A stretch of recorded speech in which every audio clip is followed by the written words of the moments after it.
Hello and welcome back to a brand new episode of the Pick a Side podcast. My name is Moran and now I'm here with River Brown, Andrew Velez, and Joe Dehls. This is episode 299. In this episode, we are joined by OG to talk about Damian Lillard, Jaylen Brown's new contract, Anthony Edwards' high expectations for the Timberwolves, the Dwyane Wade disrespect, and finish off the show by drafting 2 starting fives of forgotten players of the 2000s. And that has now been changed to all of us drafting a starting five of forgotten players of the 2000s. OG, how are you doing? Welcome back on the show. I feel like you guys are that family member that I only get to see in the summertime, but when I get to see you, I'm like supercharged about it. Like I can't wait to see these guys, and I'm gonna spend some time with my family. So what's up, fellas? You already know how it is when I see you guys. I ain't got time for a lot of people, but I always got time for you dudes. Always. We're always looking forward to having you on the show. It's always a great time when you are on the show. Pick a side legend. There's only really I'll throw Santos in there, but there's 2 guys that come to mind. OG, of course, Pierre, but this guy's the OG for a reason. List, yes. You know, and every single time I'm on TikTok and I see OG's takes, I see new TikToks, and I'm like, we have to get him back on. But sometimes I'm afraid to ask, and I'm like, you just look so busy all the time. I always got time for you dudes. Always. OG's never. I don't think he's ever said no to us. Yeah, I always got time for you dudes. Always. OG, how was the PC weekend, man? I saw you was up there. Oh, it was dope, man. I had a really. I've been to Seattle a couple of times, so I'm a big fan of Seattle. And the fellas, we got together and we really chopped it up. It was the first time we were actually in a room together, and we got some really good footage. The people are really going to enjoy it. I had a really great time out there that entire weekend. It was fantastic, 100%. I had a lot more fun than I thought I was going to have. The Seattle rain as much as advertised. Actually, the sun was out the whole weekend. Really? Nice. The sun was out the entire weekend. I believe, if I'm not mistaken, I believe Seattle, it rains 277 days out the year. I think I caught the other 80 or 70 something days or 80 something days that it doesn't rain. Hey, you take it. I would never go there. Yeah, I don't know if I could live in a place like that. 280 days of rain. Yeah, it's not happening. No shot. Yeah. Now, OG. Yep. On this episode, we're not going to talk about much NBA news because it is off-season content. We're going to remember some forgotten 2000 players and create our own teams like that. But one of the biggest storylines in the offseason so far is Dame and his trade request of only wanting to go to the Miami Heat. So I have 2 questions to start this off for you. Do you think that it's hurting the NBA that star players like Dame are requesting trades in the middle of signing extensions? And what are your thoughts on him only choosing to go to Miami? Well, again, when I think about Damian Lillard asking out, that part I don't have a problem with him. He's been there 11 years, right? And in the words of the notorious B.I.G., get everything that you can because ain't no guarantee they're gonna love you. So with that being said, I don't have a problem with Damian Lillard signing a contract extension and getting paid. That part I don't have a problem with. But everything that he stood against, I mean, he talked about Paul George. He talked about he talked about LeBron James. He talked about all of these guys that were teaming up. And that was everything that he stood against, only for him to now be a part of that or to become that. It looks hypocritical on his end. If he would have just said he wanted out and that he wanted to be traded and didn't say that I specifically want to go to Miami, I don't think this would have been a problem at all. In fact, there would have been a lot of people applauding him doing that. Now, as far as him getting paid, again, I don't have a problem with that at all. And the reason why I don't have a problem with that is because he's been there for 11 seasons. And in 11 seasons he was there, remember, when they played Houston in 2014, when he hit that go-ahead shot to end the series, that was the first time they were out of the first round since they lost to the Lakers in 2000. It was 14 years before that.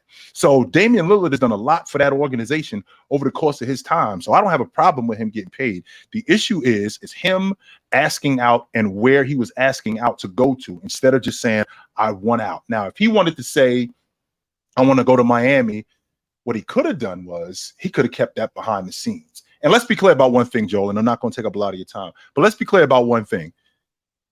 If October comes and Damian Lillard is traded to Orlando, if October comes and he's traded to the Knicks, he's going to be in New York. And he's going to be in New York with a smile on his face. He's not going to be in New York pouting or anything like that. Because Dame, at the end of the day, 1, he's a professional. 2, he's a baller. So I can't see Dame getting ready for the season, and then come October when it's basketball season, November, and he's just sitting at home or just working out in the gym while games are going on. I absolutely believe he'll report. I agree. And that's the same take I had when Dame first requested a trade. It's not the fact that he wanted a trade. It's just that after years of criticizing super teams, he was choosing to only want to go to the team that just made the NBA Finals, regardless of the circumstances, the Heat being the 8th seed. The team went to the finals and beat every single great team in the Eastern Conference every step of the way, with the Bucks, with the Knicks, with Jalen Brunson. You know, Jalen Brunson's that guy. And then the Boston Celtics, Dell's team. Great team. Oh, sorry. Oh, yeah. I don't want to start. I'm sorry. What do you mean? The Knicks were the favorites. I'm sorry. They were the favorites. Were you really? You picked the They Knicks were. to win They the were. series. You did do that, Riv. Yes, you did. Making sure I did. No, we know. We all know you did. Probably did. No, I the did. only time you picked them was against Boston. Yes. And that's the issue Fuck I up. have with Dame. But I look at star players that have recently requested trades kind of in the middle or towards the end of their contracts ending. James Harden, how he left Houston was in very bad fashion. Kevin Durant with the Nets, I give a pass to because of the circumstances of Kyrie Irving requesting a trade. I mean, once Kyrie left, So interesting. you had to blow up the team. Got it. And then Anthony Running from the Davis grind. with the Pelicans. That's it. That's one. That's Yeah. for sure. That's valid. I think Joel, are you letting KD off the hook? Are you letting KD off the hook for that? Not letting KD Here off we the go. hook. Start of the show. I let KD off the hook for one of those. When he requested a trade in the offseason, I didn't let him off the hook because I thought the Nets still had potential to do damage. But in the middle of the season, when KD was playing with the Nets, when he was healthy, they were one of the best teams in the East. They went on a win streak. Kyrie Irving blindsided KD by requesting a trade. And once that happened, I thought that, one, it was best for KD to move forward with an organization that can compete for a championship. And two, for the Nets to finally get rid of the experiment of trying to win a championship because the KD, Kyrie, and then the Harden big three didn't work. So the second one I excuse. The first one in the offseason, I don't excuse. But Joel, you understand why Kyrie Irving requested to be traded. He requested to be traded because Marks wasn't going to pay him. That was it in a nutshell. It had nothing to do with him just wanting out of Brooklyn. He wanted out of Brooklyn because Marks wasn't going to pay him. Add that to the fact that we've had years, 2019, 20, 20, 21, 21, 22, where we've had continuous injuries and underperformances where these guys look a certain way and they can't get on the floor together. And these are two guys who came together in order to win a championship with James Harden, who, by the way, was talked into coming to Brooklyn. James Harden was he didn't want to go to Brooklyn. He was talked into coming to Brooklyn, but it was a disaster. And it was a disaster considering how it was put together. This might be one of the biggest failures in sports history when you're talking about teams coming together. There's no way you could give KD a pass on this.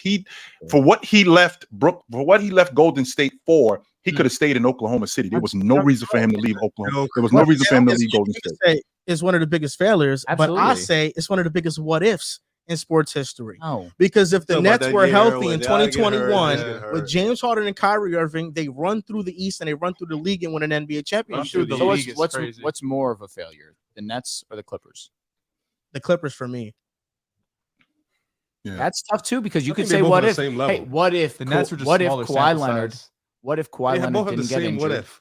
What if They Kawhi do. doesn't Yeah, get hurt? there it is. What if Harden But the doesn't Nets get were hurt? like a year. Yeah. You know, the Clippers have been going at this year after Well, year that's after because year. you had terrible personalities clashing with one another, as opposed to the Clippers, where it was just unfortunate events outside of the bubble year, where there's no excuse Yeah, there. they're That both- was a You're failure. also bringing two injury-prone They're guys. that's both also- fucking failures. Nah, Let's but just- no, They bad. are, But it's they also the question is which one's worse than the other. at this point, whatever.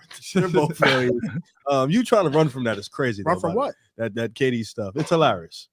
What KD stuff? The only it's a time joke. you What forgive case, a trade request is if it's financially based. If it's strictly on a competition level of Or get me out, organization, too. that's exactly. Yeah. Then Well- what are we doing here? KD never, once Kyrie requested a trade, KD never publicly was like, I want to trade from the Nets. Well, he did it in That the time. offseason. He did in the offseason. In the offseason, Before Kyrie Irving asked to be traded, by the way. yeah, in the offseason, I had an issue with it 100% because I thought the Nets had some potential. But during the season, I don't have any problem with it. Can at you that blame point. Kyrie then if KD already had a foot out Kyrie the ain't door get in a the bag. offseason? Yeah, exactly. And Kyrie, they didn't want to pay Kyrie, and Kyrie was Which balling. I'm not blaming him for not wanting to pay him. It's understandable. There's reasons. But Kyrie didn't want to get in the bag, so he like, I'm And out. he was balling, like unbelievable efficiency. Obviously, the Nets were uber successful when him and KD were on the court. Just Kyrie, they weren't. They were on And losing streak. agreed. They were. Yeah, They but were. you He's told not the me type of that guy. they would go at least 500.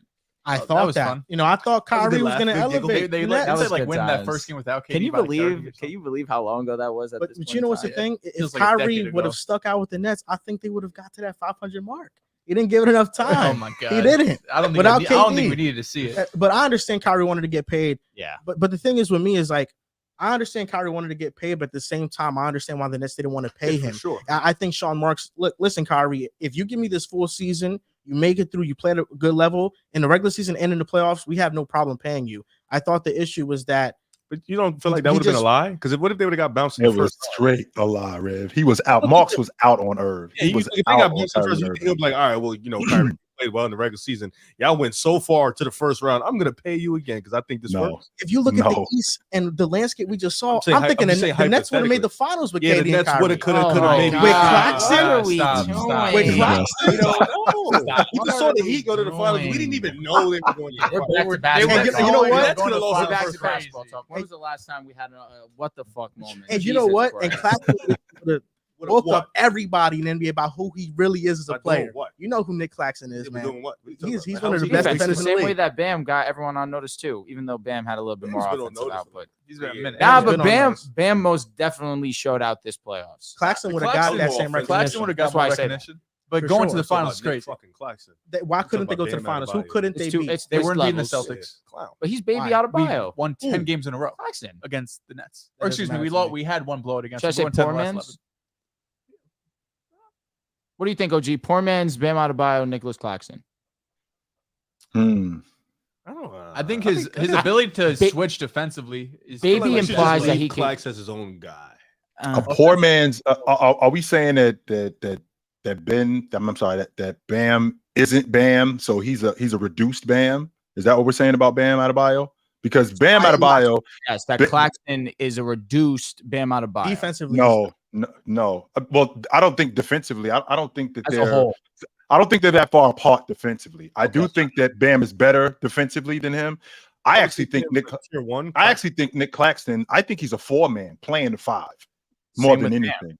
That's the same with I, Bam. I feel the same way about Bam. I think they're both 4 men playing the 5. I think that he struggles the most when he's playing against big guys. Now, with that being said, defensively, I think Bam is better, and I don't think he's like leaps and bounds better. I think he's better simply because of his paint presence. I think he's better because of his switchability on the perimeter. Claxton struggles on the perimeter to defend. He can defend on the perimeter, but he can't defend like Bam. I watched them play against Atlanta, not last season, but the year before that, when they basically blitzed Trae Young, and in the process of blitzing Trae Young, Cleveland tried to do that with both Jared Allen and Evan Mobley, and it didn't, and it did work. But they tried to do the same thing, and Trae Young tried to do the same thing when he was getting blitzed. He couldn't do that with Bam Adebayo because of his ability to recover, how athletic he was. So I think that his ability to switch and be more versatile, I think that's the separator between him and Nick Claxton. I won't even talk about the offensive end. Offensively, Offensively, it it's is a clearing. big It's not a separator. conversation there for sure. you know, Isn't they you all the guys, same you age? guys, while you guys were having the main conversation, Oh my I god. might be trolling. How old is Nick Claxton? I'm about to look that up. Look he's up Bam. 23 or 24 years young. old. Yeah, He's he's really young.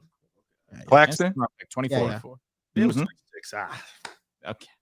Who knows? Listen, Nick how we Claxton talking has about some 20, potential. like we talking like 26 is Bam old. has some. No, we're not talking. Yeah. That's what Sneaky. Riv's saying, that they're kind of close in age. Yeah, I thought Okay. it was like, Okay. yeah, they're Okay. similar in age. Yeah, Bam got some Right. sneaky potential, just waiting, knocking at the door, waiting to come out. Clax's cool though. What's the next step for Bam though? Hit the Jumper, mid-range more, consistently. yeah, Be That's more it. consistent Jumper. scorer.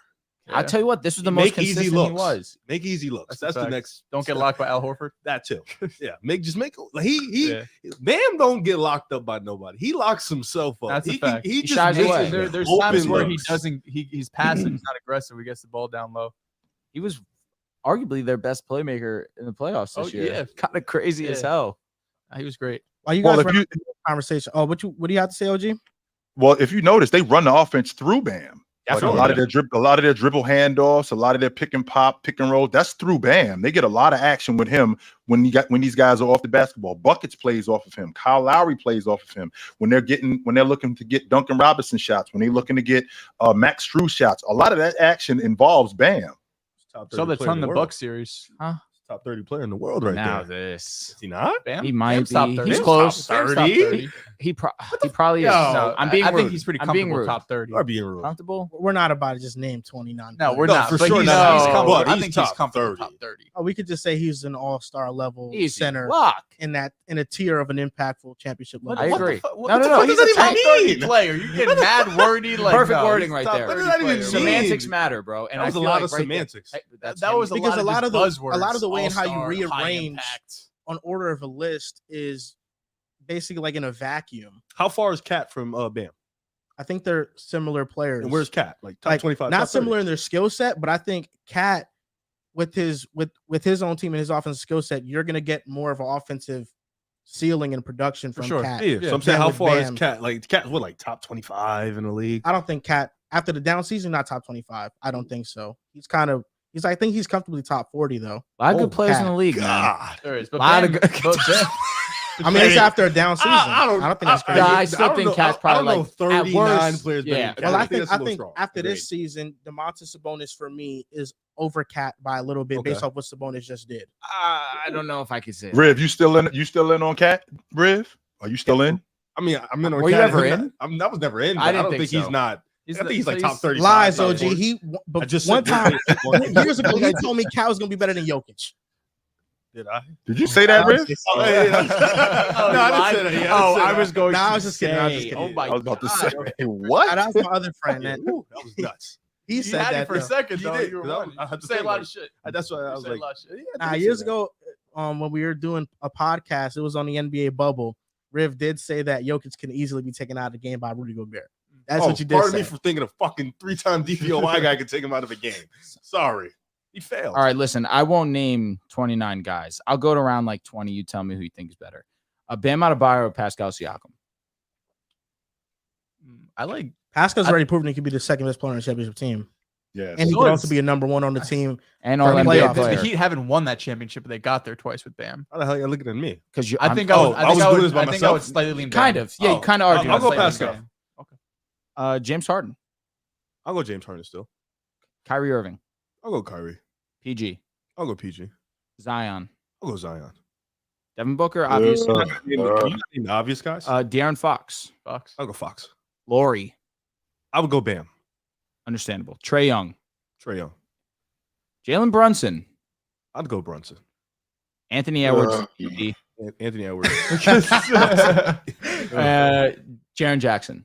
Oh, Bam. This list is. Okay. They got Jaren Siakam Jackson and over Bam is Devin pretty Booker. close. I don't know. Yeah, This no, list is I'm on just some here shit. for some. I'm just here for Yeah. the players' Huh? names, to be honest with you. Jaron Jackson and Bam is a close conversation. Jaron just won DPOY. But Jaren also So, fouls wait. a ton. Wait.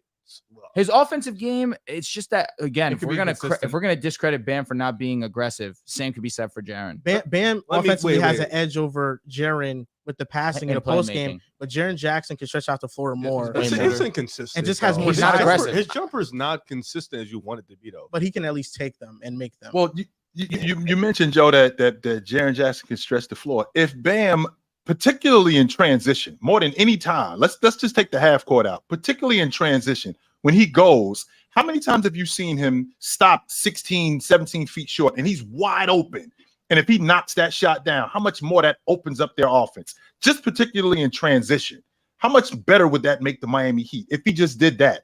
I would take that over Jaren Jackson shooting the long ball every day and twice on Sunday. I think that's a fair point. Bam has shown 36% from flashes. three, though. Bam has Jaren shown Jackson. yeah, Bam has shown flashes of that 36%. mid-range shot. Yes. That's like league But for a average. big man, though, For what He Jaren was gives known you as a stretch defensively, he's a forward. big man. He also averages over 3 blocks a He was- game. he That's was supposed to impressive. be a defensive player of the stretch. year. If you're taking Bam, I'm not mad, but it's Yeah, definitely a facts. close conversation. I don't think it is. I don't think it I is. think it is. Yeah, I respect that. I don't think it is. I'll I be respect honest. that. You can't. Yo, wait, hold on, because when Marcus Smart won DPOY, he wasn't fucking moved. So now all of a sudden He you're hates the moved. Celtics. Yeah, now all of a sudden Was he you're an moved by- all-star? Jaren Jackson was also an all-star. All right. Was it Without Mickey Ja, Mouse without also? Ja, I they didn't know win games All-Star still. games moved us. I'm sorry. I mean, you know this. Have you not heard talk about the Pro Bowl? Bro, you know he loves the All-Star game. But we know Jaren Jackson at least an all-star level player. Marcus Smart's not an all-star level player. I understand. No, I'm with you here. Yeah, I like Bam. No, but that was a good point made by him. About the That you all-stars. didn't give credit to Marcus Smart. How did it not give credit to Marcus Smart? you weren't moved by that You- DPOY. Now all of a sudden you're moved by Jaren DPOY. It's just funny. Yeah, and but it's ironic. understandable to be You know more why. moved by Jaren. I get the agenda push. Because Yeah, Jaren has Jaren's shown a significantly better player though he is. Who? than No, Marcus he is. Smart. Unfortunately, yes. No one's saying Marcus Smart over fucking Bam. I mean, everybody knew Marcus Smart was an elite defender. What he did was historically great. I give him the props there, but him winning Jamal DPOY, Murray or I'm just Bam? going to elevate him into the top point guards That's list. valid. I'm gonna go Jamal. Yeah, I'm surprised. Just making sure. He's around that. I won't go I don't know. anybody else. The rest of this. OG, what do you think about Jaren versus Bam? Like I said, I think that the offense from Bam is better overall. I think that he could be more aggressive, and I'm taking Bam if he's more aggressive, even this season in particular. I mean, he's almost a 20-10 guy. He's right around that 19-9 or 20-9. He's right around that. He's almost a 20-10 guy. So what he does for that unit, I can appreciate what Jaren Jackson does for that unit defensively. He's the anchor defensively, even though they have Steven Adams who rebounds more. That's why Jaren Jackson is able to roam and rim protect the way he does and man the paint the way he does because of Steven Adams. They don't have that in Miami with Bam. Bam is their anchor on defense.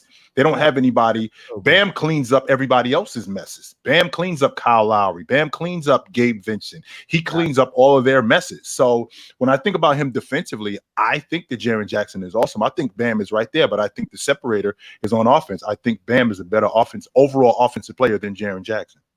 Now, earlier when you guys were having this main conversation, I'm that sorry, was now just one more point. Jaren Jackson has shot 28% twice in the playoffs field goal. from the three. Oh, okay, not Well, great. this past year was short playoffs, 6 games. Yeah. Yeah, we ran them out the gym. The 5-game one was also he did shoot well, Oh, yes. 37% in Small sample. 12 games. So Okay, maybe not. Dehls and I were talking about the Celtics and the Nets, and Dehls told me that listen, even if the Nets had KD and Kyrie, they would have no went back. chance against the Celtics. We own that. But I'm looking at Jaylen Brown and his inability to go left and thinking that could be a deterrent and the reason why the Nets win this series. Jaylen Brown just got paid he did. a while ago, 5 years, $304 Shout out my million dog, man. extension. As a Celtics fan, how do you feel that Jaylen Brown in the final year of Supermax will get $69 million and the Celtics starting five of KG, Rondo, Allen, Pierce, and Kedrick Perkins It's gonna be- back in it's gonna be 2009 20 earned years $62 prior, million bro. combined. You're gonna be talking Huh? about it's gonna be 2029. We're paying him that. What year is it gonna be, bro? 28, 29. Yeah. Listen, first of all, the way you worded this question on the show doc, at least, how will this contract age? Fucked up because we know how it's gonna age. It's gonna age perfectly fine. Players are gonna get paid, Yes. right? And That's going to save you. We've seen, I know, because we've seen this, right? We've seen it with Mike Conley There it back in the is. day. Like saw that we've tweet. seen player after player check. that gets paid He once saved you Jaylen you Brown. see that spike, and it doesn't work out. But the Celtics didn't have another choice than to pay Jaylen Brown, right? Like there's no other player they would have been able to trade for to replace what Jaylen Brown can do. And I get it. The last playoff series was terrible. Miami, especially that game 7. Last two JT, endings. JT, yeah, but in the finals, I'm not Just blaming talking about him. against Miami. Oh, okay, yeah, Yeah. but specifically this last one, I mean, 8-9 turnovers in that game 7. JT twists his ankle. We're leaning on Jaylen now to take over offensively. He's not able to do it. He really just looks lost out there. But a lot of people are going to look at that series and overreact to it. Before that series, going into this year, this past year, I should say, Jaylen Brown was a consensus top 20 player. Jaylen Brown was just the best player in the finals for us. Now, given that's because Jason Tatum played terrible, but Jaylen Brown was consensus top 20 player in the NBA, and he followed up with his best regular season of his career, averaging 26.5, putting up 7 rebounds, 3.5 assists on good efficiency. So I don't want to take that small sample size against Miami, who you got to give him credit for. We talked about it going in. If Miami wins this series, it's because Spo is going to put on a masterclass, and that's what he did, trapping him, forcing him to go left. But I'm not going to take that small sample over what Jaylen Brown, his improvement year after year, what he showed me in the playoffs and 2 years ago when we went to the finals. I'm going to take all of that sample size over this small sample size against Miami. He's still, to me, a top 20 player. He's still, to me, one of the best Robins in the league. Of course, his contract makes it look like he should be the best player in the league, but come back to this contract in 2 years. He'll be the 10th or 12th highest paid player, and we won't be looking at it like this insane overpay. And I also turnovers again. He really can't go left. You're a This shit bastard. is hilarious, You're a dog. bastard. well, two questions. Number one, how do you feel about this contract if this money was on the table last year after the NBA Finals? I think a lot of people look at it differently because he was just able to not lead us to the finals, but at least in the finals, he looked like the best player on our team. Right. And with that being said, the whole logic of him not being able to go left, I think that's a mental thing because Jaylen Brown obviously works on his handle, but the way it looks really amateur, right? So because it looks amateur and it's right now on the biggest stage as opposed to in January when he is going left and shooting pull-up shots and shooting pull-ups in the mid-range and knocking it down, it's not really that glorified. He's running past the basketball in the playoffs and they're losing. So of course it looks bad. I think it's a mental thing more than it is anything with him. But what I don't want to do, Joe, is I don't want to look at Jaylen Brown more than I want to look at what the Celtics are trying to build. And this guy is a part of what they're trying to build. They look like that window for them to win the NBA championship is right there. And they want to hold on to these two guys in both Jaylen Brown and Jason Tatum, who are 25 and 26 years old. If Jaylen Brown is 27, he just turned 27, but I think he's 26. 26. Even still, I think they want to hold on to these two young guys and continue to build around them. And if you're going to be able to pay Jaylen Brown, I want to make sure that we remember this, which is one of the most important parts of this. If you can pay Jaylen Brown $300 million, what do you think the Boston Celtics making? Oh my God. At least 4 or 5. I mean, yeah, the value of the Celtics is going to be means north that of Tatum $5 bag billion. going to be nuts. And on top of that, Rib, and on top of that, Rib, there's a reason why, and it's ironic and coincidental. It's coincidental that it's the Celtics having this because who came up with the Larry Bird rule? That was Red Auerbach. So we can pay our players the most and not suffer the salary cap. So you figure this deal next year, the first year of this deal, I believe it's for almost $48 million. That's right around a third of what the salary cap is going to be next season, which means they don't go over the cap. So they still there. And they're going to do the same thing the next year with Jason Tatum. So they smart. They're not just giving this guy money and going well over the cap. No, they know exactly what they're doing with this guy. So before I start, I have a question for the panel. Maybe you guys can enlighten me. Now, does the Supermax contract only work if you are an all-NBA player the season that you're due for the contract? Season you're eligible for an extension. Okay, so that's the main reason, the only reason why Jaylen Brown was eligible for this contract. Now, I say this with the idea that we've seen a player that is not the consensus number 1 or top 10 player in the NBA become the highest paid player in NBA history, and I'm talking about Mike Conley. He held that title for 1 season. 1 year that a guy, very obscure name, was number 1. Not that Mike Conley was bad at basketball by any means, and he was a great basketball player. He's still around to this day. He's still effective to NBA roster. Exactly, and I know how you feel about those Minnesota Timberwolves. But again, the very next year we saw him replaced. Now here we have Jaylen Brown, who in many's opinion is not a top 10 player, nowhere near the number 1 in the world conversation. For 1 season, he could potentially hold that depending on what happens with Pascal. And you go 2 seasons removed from that, it is almost a foregone conclusion that he will not be the number 1 player, the number 1 highest paid player in the NBA, with the idea that Anthony Davis will be up for a contract. Depending how Murray's trajectory continues to be, Murray as well, Brandon Ingram, Paul George will be up for a contract. Yet right now when we talk about it, we could say, oh, this is going to age so poorly. How can you make Jaylen Brown, of all players, the highest paid player in NBA history? When, of course, he's coming off an all-NBA season. All that Jaylen Brown has done up until this point is get better and better. The last that we've seen from Jaylen Brown is completely fogging our vision. But before that, before the ECF, which of course it matters the most because what you did for us lately is what everyone judges you off of. But the last 2 rounds prior to that, he was averaging 25 points per game, 54% from the field, 47% from 3. Jaylen Brown was unbelievable. But of course, he was not great by any means against Miami. And what are we scrutinizing?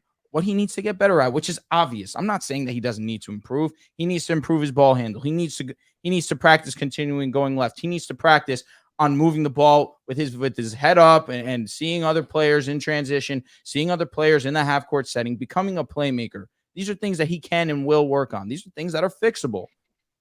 So But Drew, again- to answer your question about the Supermax. So entering year 8, 9, or 10 in your rookie contract with the team, that's Jaylen Brown. I believe he just finished year 7. Correct. He's going into year 8. You have to have won an MVP in the past 3 seasons. He didn't do that. Defensive Player of the Year in any of the last 2 seasons. He didn't do that.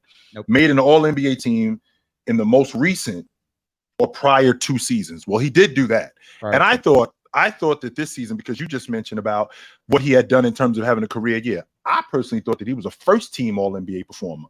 And the reason why I felt like that was because I looked at the numbers and I'm thinking to myself, there was only 7 other guys that had first-team All-NBA performers as the second guy that averaged 26 a game and 7 rebounds. And Jaylen Brown is one of those guys, yet he didn't make first-team All-NBA. So before the playoffs started, he was a bona fide top 20 player in the game. That was not a question. Absolutely. But the fact that what he had done in the playoffs this season that just passed has clouded our vision to, is this guy really this good? Well, wait a minute. Yes, he is. He just had a mishap. I mean, I know you're a Boston Celtic guy. I don't mean you, Drew, but I know you're a Boston Celtic guy. But did that, with Jason Tatum rolling his ankle, did that not take the air out of you guys? Oh, for sure. Yeah. There's the start of the game. What were we, 5 seconds into game 7, he rolls the ankle? Because if I'm going to be honest with you, what it reminded me of 2006 with the Pittsburgh Steelers and the Cincinnati Bengals. Cincinnati came in that stadium to kick Pittsburgh's ass that day. But Carson Palmer tore his knee up. If Carson Palmer doesn't tear his knee up, they kicking Pittsburgh's ass. Same thing happened, I believe, against the Boston Celtics in Miami. They were ready for the Miami Heat. Miami had every opportunity to bury them and to let them back in the series and be down 3-0 and to let them back in the series. And now we got game 7 and we won the last 3 games and all the momentum. Boston came in that arena that night ready to kick Miami's ass. That ankle injury, basically, it eliminated all of that because everything now turns into something that they didn't go over. I remember back in 2019, Jaylen Brown got a 4-year, $115 million contract extension. Yeah, he and did. everybody thought it was an overpay at the time. 8 years ago, the NBA salary cap was $70 million. Right now, the salary cap is $136 million. The projections are that it's going to grow 10% every year, which means that in 28-29, when Jaylen Brown is making $69 million annually, the cap is going to be projected around $219 million, which is less than 35% of the salary cap. Now, Jason Tatum, when he gets Supermax, he's going to get 35% of the cap like he should because he's a star player. The only concern I have with this contract is we see what happens when teams pay top heavy, like they pay their stars, they become very top heavy. And it's not just Jaylen Brown and Tatum. It's Porzingis getting extended 2 years, $60 million. That was a good deal. I thought it was too. It was a good bargain. It's Derek White eligible to a 3-year, $85 million extension after the 25-26 season during that season. And then Tatum's going to get a Supermax as well. But I think that Brad Stevens is one of the brightest minds in basketball, one of the best executives in basketball.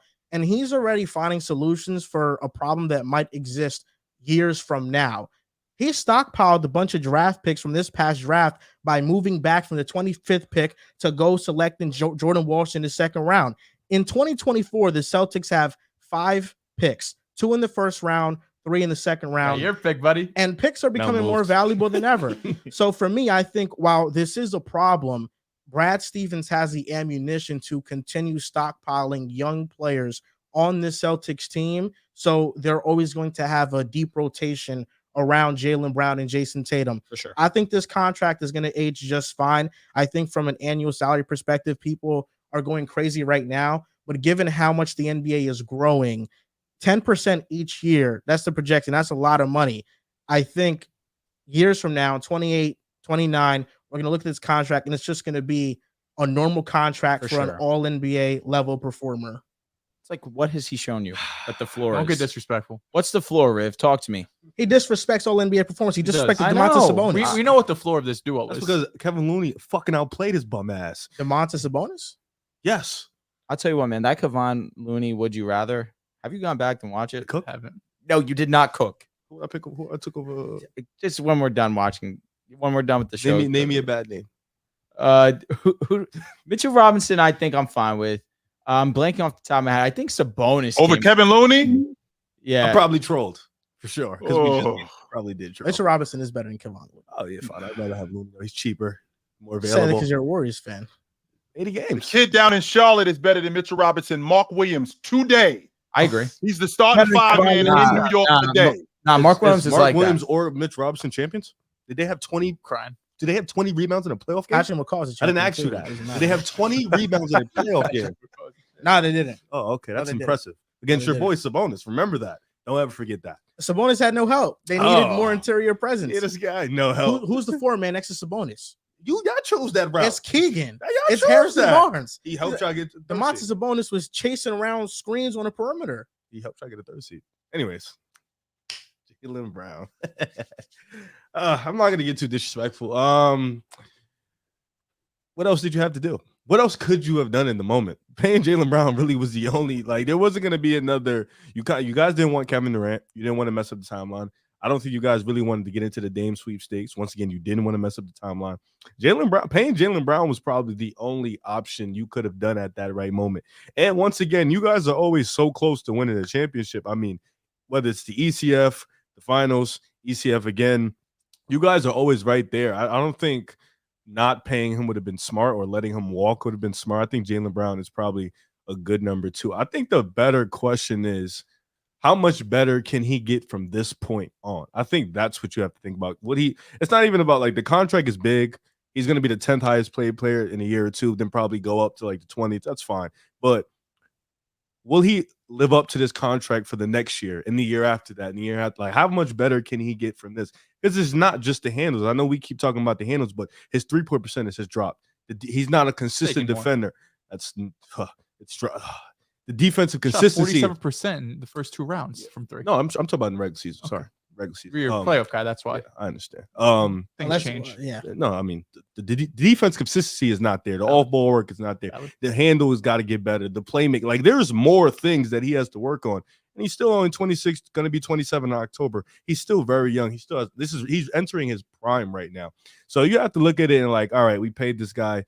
How much can he get better to where he can complement Tatum? Because Jaylen Brown's gotten better, but Tatum is the one has really improved every single year. Jaylen Brown has made modest improvements in his scoring, but he's decreased a little bit in other areas. You want to kind of see him do what Tatum has done, and that's get better in every area and keep that consistency at that level while getting better everywhere else. And I think that's the main thing with Jaylen Brown. Next year, like against Miami, they just exposed a lot of his weaknesses, and Miami was the best team to do it. Even last year against Victor Oladipo was the guy getting steal. Like, he played well, but the turnovers and the handles was a little bit of a concern. But I won, so it wasn't a big deal. I think they're just one of them few teams that really exposed Jaylen Brown's weaknesses. One of his kryptonites. Every player has that one kryptonite team that just makes him angry, does a lot of the dumb shit. So for Jaylen Brown, it's really just about improving and getting better, because he has the ability to be higher than what he is and be much better than what he is. He has to just continue to grow his game, improve his game, and be that perfect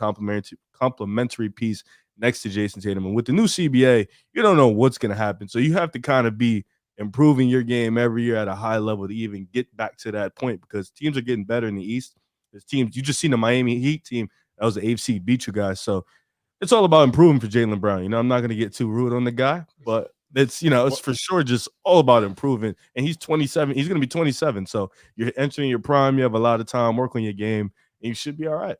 Well, 2 things, Drew, really quick because I know you were about to say something. I got a question for you, Riv. If you had a guy at 26 years old who in the last 3 years gave you, on average, shooting the long ball in the regular season, he shot it at about 36%. That's lie to be my history. He's in the playoffs. Right. In the regular season, he shot at about 36%, and his field goal percentage in the regular season was around 48% in the regular season. And in the playoffs, it was around the same thing. And you're getting 25, 26 a game from this guy as your number 2, who does rebound. He might not be an elite defender, but he's better than average, right? And your other player is better than him, and this is what you're getting from him. Would you take that? He's talking to you, Riv. I know. I'm thinking, like, I guess. Yeah. I don't. What's the hesitancy? What was the question? It's more so what is wrong with Jaylen Brown, in the sense What of is why wrong would with you Jaylen Brown? not He has the question what is he that offers it's about cleaning up the Wait, mistakes. I didn't. it's the question that I'm having for you, Rev, is if that's what you're gonna get, like what you so let's just say for the sake of argument, what you saw from Jaylen Brown, let's say you get that for the next 6-7 years. Are you comfortable with that? 26 and 7, 47%, 36% on the long ball in the playoffs. Are you comfortable with that? Oh, that's great. That's all NBA numbers. You're looking at the numbers, and Okay, so listen. Listen. You're looking at the numbers, and the numbers. Are you fine with paying Donovan Mitchell this money? $60 million if he's my number one? Yeah, because if Jaylen Brown was in the same situation as Donovan Mitchell, the hesitancy would be bigger than what I don't think I'd be comfortable paying Donovan Mitchell. But Donovan Mitchell doesn't have the same deficiencies as Jaylen Brown. I think Jaylen Brown has more deficiencies than Donovan Mitchell, but Jaylen Brown get hidden more because Jason Tatum's his number one. Donovan Mitchell's the number one on his team, so it's a different outlook. I also think that if Donovan had a little bit more help on the offensive side of the ball, that his deficiency would have not mattered that much more. Well, you talk about Donovan? I'm talking Donovan. Yeah. I mean, if Garland was Garland the entire regular season, we saw him in the playoffs. I think it's fine because we're not scrutinizing Donovan for losing and getting outplayed by Brunson. No, his offensive game becomes a little bit easier because now he has someone that he can rely on. Garland going ghost is what made the Cavaliers struggle as much as they did. Yeah, but Donovan I'm paying Donovan. Well, yes, but again, but Donovan was at least he wasn't Donovan that we saw in the regular season. He was just like maybe let's say he was at an A in the regular season. He was at like a B plus, where Garland was at like an A minus in the regular season, and he was at a C. That's the difference. I can level with you. I mean, dude, Donovan Mitchell was just all NBA player. Of course, he was an A. I can level with you there. I mean, I'm not a big fan of devaluing players off of a small game sample size. Jaylen Brown was amazing in the first two rounds, and in the Eastern Conference Finals, that's where you can nitpick his deficiencies. But this is the thing. When a player has deficiencies, sometimes they are hidden because you have the talent around him to mask it. If the Celtics had a true floor general point guard, we're not talking about Jaylen Brown needing to take this type of playmaking. Jaylen Brown's deficiencies are not because he doesn't have a point guard. Jaylen Brown's deficiencies because he doesn't look up. Jaylen Brown's deficiencies because he can't go left. It has nothing to do. I'm not. You're missing what I'm saying. Yes, he can go left. He's an NBA player. He could go left. I've seen him go left. You're misinterpreting what I'm saying. I'm not saying that Jaylen Brown has these deficiencies. That's not what I'm saying. I'm not saying Jaylen Brown has these deficiencies because he doesn't have a point guard. I'm saying that because Jaylen Brown has to have playmaking responsibilities often in the Celtics offense, those weaknesses are going to be more evident than if you actually had a point guard that can take that but responsibility. Is that not what you require from your number two wing on a team? Not always. Not all the time. Really? Nope. Am I wrong for requiring my number two wing on the team to have some type of playmaking? You should want that to improve, and I think that's an expectation you should have. For sure. But for the Clippers, when Kawhi and Paul George, when their playmaking was subpar, the Clippers went and they tried to find point guard options. Multiple times. But that's never really hindered them from winning in a playoff series. This hasn't hindered the Celtics from winning. The Jaylen Brown's playmaking just hindered them in the ECF one series. We have a 5-year sample size that for floor is the ECF. The Clippers, that's not the Clippers floor. We know the Clippers. That's nuts to say that. Like what you just said is one more time because I think people that went right over people's head. What is your floor in the last 5 years? ECF. That is nuts to say that. And we sitting here talking about Jaylen Brown that he can't go left. If you don't win, it becomes if you start to think about like, all right, we have the same group. We keep going to the same place, and it keeps being the same exact I don't disagree problem. But why we're losing. The Celtics also it's not the exact same problem. They screwed them. That's not true because they lost to the Golden State Warriors because Tatum wasn't Tatum. They lost to Miami because Jaylen Brown wasn't Jaylen Brown, and also Tatum got hurt in Game 7. And Tatum doesn't roll his ankle. They mopped the Heat. And also the Celtics. Who, by the way, Drew, don't leave out the fact that the year before that they beat Miami. That's what exactly. Oh yeah, exactly. It wasn't the bubble. No, that wasn't it was in the bubble. Miami beat Miami beat Boston. But the Celtics have been winning for so long. Like they were winning when Jaylen Brown and Jason Tatum were like 23, 24. We don't see that in the NBA. Yeah, it's a rare thing. This age now is typically when we see stars go to the finals. So I understand when people say if you keep going to the ECF and losing, that's a problem. My rebuttal is always how many guys that are 23 and 24 are consistently going to the conference finals. That list is very with different small. coaches. too. Different coaches every single year. Brad Stevens, Ime, and Mazzulla. It's definitely a rare thing for sure. But at some, I said pay Jaylen Brown, but at some point you have to look at it and be like, well, how many times are we going to keep getting this far and not getting it done? I think that's what the Porzingis trade's for. I think like you tried. We know Jaylen Brown and Jason Tatum work. So sprinkle in the other things that maybe aren't working great. I think Marcus Smart was our best playmaker, second best to Tatum. But now you get Porzingis, you get a big who could open up your offense a little bit differently. And I think the Celtics really see this as a 2-year window to win. Celtics don't win a championship in 2 years. I do think Jaylen Brown gets moved. Yeah, but now you still don't have a playmaking point guard. Yeah, of course. So now once again, you're asking Jaylen Brown to be some sort of a playmaker. We also have extra first-round picks. We have a bullet. So you have second-round picks. We're talking about just as a team right now. Correct. What it is. Correct. You're still going to ask. We're asking Derek White to be our point guard. Respect to Derek White. He made all defense. He respected him. He's just not a great playmaker. Yeah. But you're asking Jaylen Brown once again. Don't y'all say Malcolm? To be Malcolm Brogdon. He's probably gonna come off the bench. The thing though is I feel like what Jaylen Brown does well already and does on an elite level already warrants him getting what he just got. Yes, despite the deficiencies. He will improve. He has to improve, but I think even where he is right now, if the Celtics can click for one playoff run, they can win a championship with this talent. They can. Yeah, for sure they can. They're 2 games away against the Warriors. I just want to make sure we're on the same page that it's not been the same thing. This is the first time we've seen Jaylen Brown kind of quote unquote exposed for his deficiency. Because this conversation this time last year was Victor Oladipo exposed the same problem. This time last year, the conversation was Jaylen Brown was just the Celtics' best performer in the finals. Draymond Green exposed the same problem games 4, 5, and 6. Even still with that, what do you mean? Against Miami, Victor Oladipo exposed the same problems Miami did. Against the Warriors, Draymond Green exposed these same problems in game 4, 5, and 6. But of who? With Jaylen Brown? Yes, it was the same exact problem. But again, once Draymond got put on Jaylen Brown, it was the same. Understandable. But then that's when Jason Tatum should have taken the call. But the reason why the reason why it wasn't as big as it was last year, like I told Dehls, because Boston won. So it's like it's not going to be a big deal if Boston won. They beat Miami, so it wasn't that big of a deal. There was conversation that Jaylen Brown should have been the Larry Bird MVP. That's how good he was against Miami. For sure, but the deficiencies were still there. Yeah, but they were still winning. Won. It doesn't matter. That's my point. Okay. But now that they lost, what is your point? Because now because you said the deficiencies weren't the same, but they were. It's just the difference is they lost. They won last year. But you're saying that they lost because of that deficiency. That isn't true. No. I'm saying the deficiencies are still the same. It's just that Boston won last year. You're saying that they lost because of it. That's the same. That's not Game true. 7 they lost because of Jaylen Brown's deficiency for sure. Okay, I said that. This year was Jaylen. Last year was not. River's just saying that last year the same problems existed. Yeah, we know. And versus the Warriors, it did too. It's just Jason Tatum struggled far more that it wasn't. And Jaylen was also very efficient. Yeah, he was consistent for what Jaylen is. At all. It was Tatum's fault that Boston didn't seize the moment. Well, the question, Riv, is are these deficiencies enough? Are they glaring enough that they can overcome them? Well, they've obviously been able to do it because last season, not this season that just passed, but last year, they made it to the NBA Finals with these deficiencies.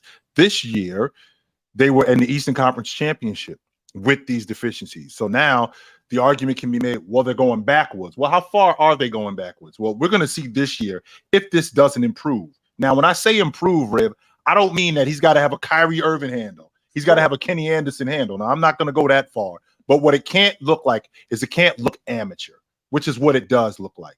Him running past the basketball, him tripping over the ball, things like that. And I think that that's a mental thing more than it is anything. Because he obviously works on it. Because I don't think he's the same ball handler today that he was in 2018. I don't think he's the same ball handler today that he was in 2020 when he was in the bubble. I mean, I think that those deficiencies are still there, but they aren't as glaring 5 years ago. Right? Yeah, 5 years ago, they were pretty bad. I don't think there's nothing in his game that warrants that he can't get better. Like he was a great defender before, so it should be no issue why he can't get back to being that consistently. He can be a okay playmaker. He can be a great ball handler. Like it's in him. He just has to, like you said, a lot of it is mental. He has to get back to that. He's become an elite scorer. If he can become an elite scorer, which the way he came out of college, which is extremely raw and just athletic, not much skill to him. If he can turn that into a 26 point per game score, I don't see why you can't ask him to turn these deficiencies into somewhat solid. Nobody's asking to be an elite player. He's not going to be LeBron. Nobody's asking to be that. If he could just be okay at it, be good as a ball handler, keep his head up, they'll be perfectly fine. That's everything from Boston for the most part. Everything is mental with them. A lot of times they fuck up because mentally they just break down. That's a lot of the NBA, honestly. Yeah. Now, last question before we move on. OG, do you think that trading for Kristaps was a setback or a step in the right direction? I think it was fantastic, to be quite honest with you. And the reason why I think it's great is simply because now, number one, you got somebody that you can go to on the block for buckets. Porzingis, I believe he was third. He was either third or fourth this year in the league in points on the block. So you can go to a guy for buckets. So now when you have teams that play zone, well, Porzingis can stretch the defense, right? He can knock down the mid-range. He can knock down the long ball. So now instead of having Al Horford in the middle of the zone, I got Porzingis in the middle of the zone, who now is going to become a playmaker, not just a playmaker. He can stretch that zone even more. I mean, he can shrink that zone even more because he can knock down that mid-range. He can knock down the long ball, which is going to open up more offense for Jaylen Brown, which is going to open up more offense for Jason Tatum. What I don't like is I don't like the fact that Jason Tatum is going to be my primary playmaker. I think that we can get, if I'm the Boston Celtics, I think that we can do something better than that, which is why, and I know this sounds ridiculous right now, but I'm picking up the telephone and I'm calling up the Minnesota Timberwolves and I'm asking for Mike Conley because I think he's perfect for what we need right now. We don't need a scoring guard that's going to average 20 or 20. I think we need a guy who can keep our offense steady because Malcolm Brogdon is going to break down at some point. Last season, that was the first time he played that many games since his rook season. So I can't rely on him as much as I would like to. So if I can get a steady point guard in somebody like Mike Conley, where I can get 65, 70 games plus the playoffs and a vet, whereas guy is going to come off the basketball, he's going to keep us steady, and he's going to keep us focused and have him play off of Jaylen Brown, have him play off of Jason Tatum. I think he'd be perfect for what they're doing. Now, Mike Conley is a great option, but unfortunately, OG, he's on the Minnesota Timberwolves. Right. And the Timberwolves are ready to make some noise next season. In a recent interview, Anthony Edwards said, these are expectations for the Timberwolves next year. Win 50 games. Cat to play at an MVP level. Jaden McDaniels to be the best 3-and-D player in the NBA. Yep. Rudy Gobert to win DPOY. Yep. And I appreciate Anthony Edwards being such a great teammate because he should have put that expectation of MVP on himself because I think him winning it is more likely than Cat and OG. I know Mike Conley would be great for the Celtics, but he's staying in Minnesota because the Timberwolves not going anywhere. They're going to have a breakout year this anywhere. season. It wasn't last season. They were injured. This season, they're going to be healthy. Everybody's improving. Isn't it funny how the Timberwolves kind of took off? It was just a name I threw out, Joe. It's not realistic that they're going to get him. It was just a name I threw out. It's a perfect name, though, because that's a connector. And that's exactly why they brought Mike Conley over to Minnesota. And things would have to start going wrong for Minnesota for him to be on the table. So it's not completely unlikely. However, you know what I'm saying? It's just it's more likely that Mike stays. But if things go wrong with Minnesota, which, hey, it's not impossible. Hello. Possible. That's when you pick up the phone if you're Boston. You know, last offseason, we're doing an episode. OG was here. And I said, you know, OG, I think Jalen Brunson is one of those guys that can write and sing the songs himself. I think he can do it. Jaden McDaniels is not going to have the volume or opportunity to do it, but I think he's quietly going under the radar, and he's one of the best wings in the league for his value right now. You can argue he's a top 5 defender in the NBA, and offensively, he's only getting better. I think he could be even better than the best 3-and-D player. I think he could be most improved player next year. Cat being healthy is definitely going to take away shots. But Anthony Edwards is the person I'm putting my faith in when it comes to the Timberwolves. And I think him saying this, one thing I've noticed about Anthony Edwards since I've been following him his rookie year is every single interview when he puts an expectation, when he puts a stamp on something that he expects the Timberwolves to do, they usually do it. Since he's been a rookie, they've been to the playoffs twice. He's performed in each of those playoff series. I just heard Bruce Brown say that the Timberwolves were the toughest matchup in the playoffs, of more than the Lakers, more so than the Suns, more so than the Heat. I think the Timberwolves, I was a year too early, but I'm still going to ride the same horse. And I'm saying the Timberwolves next year are going to be a great team. I think they're going to be a top 3 team in the Western Conference. And I think Anthony Edwards is going to be a top 10 MVP candidate. And all of these things that Edwards is listing out, I think is entirely possible for them to get next year. OG, quick off topic. You know who had the same points per possession on post-ups than Kristaps Porzingis? It's 2 people. Keita Bates and Kevon Looney. I told you Keita Bates D-Up was like that, man. Kevon fucking Looney. And I'd like to think that Kristaps Porzingis is better than both of them. Now, what I want you to do is I also want you to do is I want you to tell me how often Kevon Looney was getting the basketball in the post and how often they were going to him. I hate that. That's number one. Number two, I also like you to tell me what kind of skill set Kevon Looney has in conjunction with KP, because I'd like to think the KB is a little bit more skilled on the box. Tell me what type of skill set can possess you to shoot 60% from the field on the block. I'll wait. Well, I can tell you. All you gotta do is make layups. I can get with that. All you gotta do is make layups. But what they're not doing is they're not running sets and getting the ball to Kevon Looney. They're not doing that. OG hating. Not doing that. You in this Minnesota stuff, man. It's not gonna stop. When will it end? When will it end, man? Hold on, Drew. Now, wait a minute, because Joe and I, we were on this last year. We can't leave out the fact that, Cat did miss 54 games. He did. And when he came back into the lineup, I believe we were a month away from the playoffs. They were 2 games. There were a game, if I'm not mistaken, I believe they were a game and a half out the 5 spot, which is where I had them projected before the season started. I had them as a top 5 seed in the West. And this was after Cat came back after missing 54 games. So we didn't really get an opportunity to see what him and Rudy look like together. You know it's crazy, OG? 3/4 of this table had them as a top 5 seed to start the season. But only one guy had him as the number 1 seed in the West. They were really number 2. Denver was number 1, but my love for only one guy. I had them 5.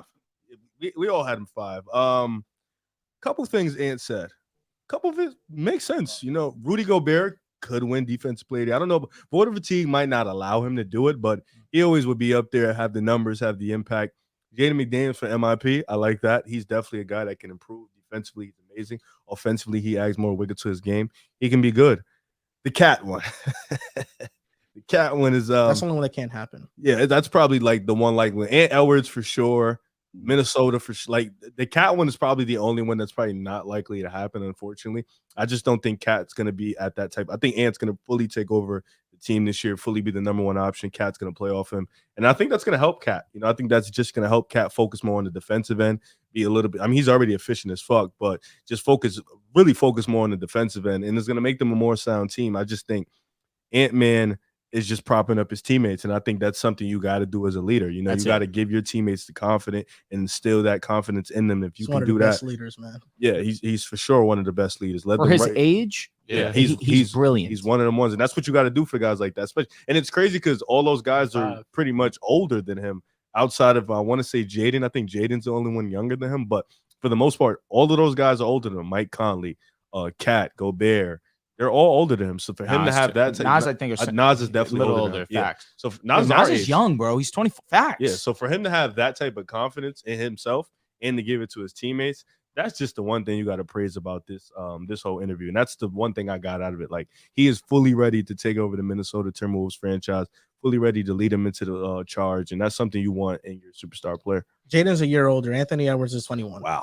Thought he was young. My takeaway from this interview is that it's just impossible not to root for him. Just the way that he carries himself at such a young age, he already has taken that responsibility as the captain, the unassigned captain of the locker room. The fact that he is as young as he is, and he has all these expectations for these guys, right? That's more so him being a great teammate and understanding the value of how great that his guys can be. Of course, it could sound asinine that he thinks that Karl Anthony Towns could be the MVP. What he's acknowledging is that that's an all-NBA player. Sure, we could say that at this point in time, it's a little crazy to think Rudy Gobert could be the defensive player of the year again.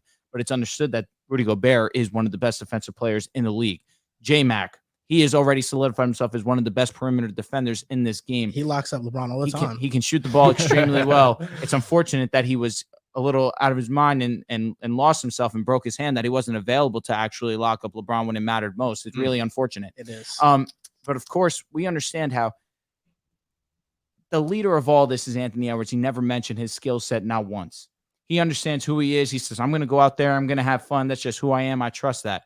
But really, he's funny for this too, because they talked about the draft process. They talked about that 2020 draft class and how there was, some dirt being thrown on their name saying that they weren't that talented. And he was talking about his workouts with teams, and he's saying how he worked out for the Golden State Warriors.